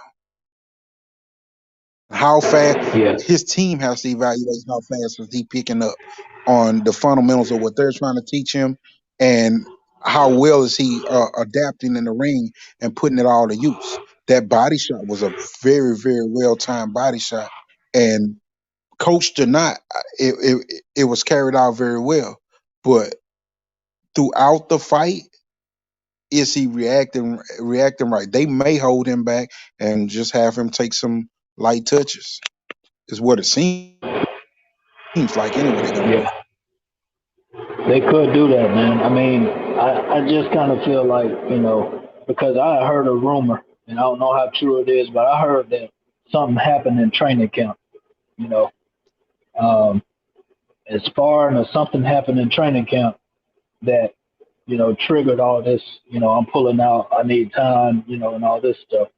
I don't know how true that is, anything like that, but I agree. But only thing I'm looking at is, and if it's really something mental, okay, or physical, because he actually didn't say it was mental, but if it really is, then fine. My problem with that is the same problem I've seen in the chat and other people have had. When Broner did that, nobody cared, or said that, nobody cared. Here's Garcia 2 weeks ago doing all this talking and blustering, and now all of a sudden there's this issue going on. All right, fine. If that's true, that works. But see, this is the thing. Tyson Fury has done the same thing, right? You go away, and America loves a comeback story. And then the first person, one of the first people to come out and offer support was Teofimo. Hey, man, you're a real man for doing that. We should applaud him and this, that, and other. Okay. Teofimo, think about how he's treated Comey since he knocked Comey out. He got behind him and helped him in camp and stuff like that. You don't think that if Ryan decides to come back, Teo was like, well, look, let me give him a shot, and we can make money together, and that's a big money fight, which, again, pushes other people down. That's the part that I want. Hey, Cam, if you're still there, I think Cinto's trying to beam back in. I think it dropped him, man, if you're still there. Man, you know what? Ryan, to me, has always to hear him talk boxing and to just enjoy himself as just a person that's actively doing what they love is like cool. But to hear him talk shit in boxing is always like, man, that shit kind of cringy, bro. Like, it don't even sound real. It sounds like you trying to play it up, but you ain't really just like when he just enjoying his boxing and doing this little technique shit and his little looks and all that, it fits him, But to hear him talk shit when he was telling Haney, I'm turned up, yeah, I want it. No, you don't. Yeah, you're right. You're right. If he would just be quiet and fight, and I say that about most of these guys, man. If y'all just shut up and fight, let somebody else talk for you, but just fight, man. I think the scariest Mike Tyson was when he walked in and he didn't really say nothing. He just looked at you like he was gonna eat you alive. And just followed the fighter like he was hypnotized by him. Like shit. Yeah, that's the scariest thing, man. Like the dude that's doing all that talking. Remember, Muhammad Ali was talking and got his jaw broken. Yeah. It ain't the guy that's doing all that talking. It's that quiet guy that you gotta be worried about. Yeah. And it's only so many fighters that can really actually talk that shit like that. Like AB, he'll say some weird ass shit sometimes, but the shit be like funny, and he be talking that shit. Keith Thurman talks that shit to me. It be funny as fuck because I'm like, this motherfucker talking is that when he was doing his whole media day, Keith Thurman danced around that whole ring punching and working out and talked shit for about an hour. Yeah. I was like, this motherfucker can talk. I forgot how much Keith Thurman talked outside of the don't thug me son shit. That motherfucking talk his ass off. That's why I wanted that AB, when they was complaining about not fighting. I want them to Hell fight yeah. each other because, man, one of my favorite things about boxing was AB talking all of that, right? And then when he got in the ring with McDonald and he humped him in the corner, man, and Oh, McDonald Madonna came got back him and back. got him back. Bro, that I was was the like, what best part the of boxing, fuck? man. I'm like, AB, come on, man. Come on, man. Like, come on, bro. Like, I wish so badly that AB could return to his real form and just put it all together and just be a challenge. Just 140. Do your thing at 140, man, and just be that dude again that can talk that shit and back it up. Like when AB on his shit and talking that shit and backing it up, can't nobody fuck with him. But Yeah. he just not backing it up right now. He's not putting it all together. You remember when he threw that punch at when he hit Porter with that check hook in the first round when they came in and Porter jumped up, he dropped him. And Porter got up and the look on Porter's face like, man, this Yeah. dude, That was ain't like nothing to play with right the here. 11th round, wasn't it? That was like the 11th round where Porter thought he was cruising to victory and shit. AB dropped his ass. Yeah, and it's not many people can say they dropped Porter. AB and Spence and, maybe one or two more, but you know what I'm saying? I actually thought Ugas dropped him, but it wasn't ruled that way. But this was a legitimate. He legitimately was dropped by Porter, by Spence, and he was legit dropped by AB. Man, you know what messed me up with it? He's so gun shy right now, but his defense, the punches that he made Pacquiao miss. Sometimes I was looking like, damn, is you gonna punch him? You done already made him miss his chin right there. Man, that fight was right there for the taking, man. That was his role. That was it, man. So I'm not tripping. Oh I'm not my tripping. God, That fight was was there. right there. Yeah. I'm looking at all these open shots that AB had that he set up with his defense and he didn't pull the trigger. That pull fucking counter should have been working all night. That fucking check hook should have been dropping on his ass. I was like, what the fuck? The jab to the body, to the solar plex, all of it was there. I'm thinking to myself, well, he made him miss against the ropes so many times. I'm thinking he finna do the pull counter right now. He finna hit him with it. Nope, it didn't come. Never transpired. Yeah, man. That's just one of them guys that he's gonna go down as like never really putting it together. And even then, he's a 4-division champ or 3-division, something like that. But He four man, or five. Yeah. I mean, he's still rough to say with us seeing everything that became of him right now, and he's still pretty young. He's not old like that. But with everything that's became of him, he sped his boxing career lifespan up and his regular lifespan up.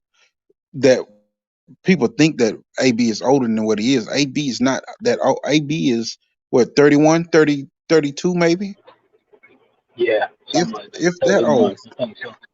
Yeah, so AB still should have some years left in him. But the thing about it is that people think that he's older and look at his career now like in these last 3 or 4 years. But AB really had a Hall of Fame stretch going with just what he was doing, winning championships. And honestly, how many people in and around his weight class really got a better resume than him? Seriously, if you really think about it, this dude got a resume out this world, and when to me that was a plea when he told them guys like, man, I need to fight. I say get him in there, let him fight. I give him as many fights as he want to get him back, because he's still. I think AB done fought everybody. Got back, he's still be a big money maker, That's one thing you can say about AB. He ain't scared to get in the ring with nobody. Exactly. He ain't ran from nobody.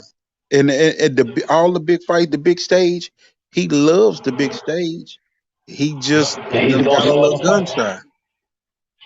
He's gonna sell the fight. I mean, I want to look at AB resume now. just to see all the names, because AB has a hell of a resume. Let's see.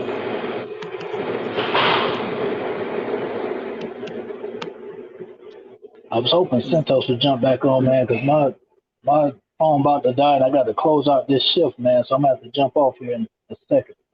Okay, I'm right along with you, bro. I'm gonna look at his resume. I mean, damn, it's 34-4-1, bro. His resume is not that hard, but he got 24 KOs in that. And you look at it,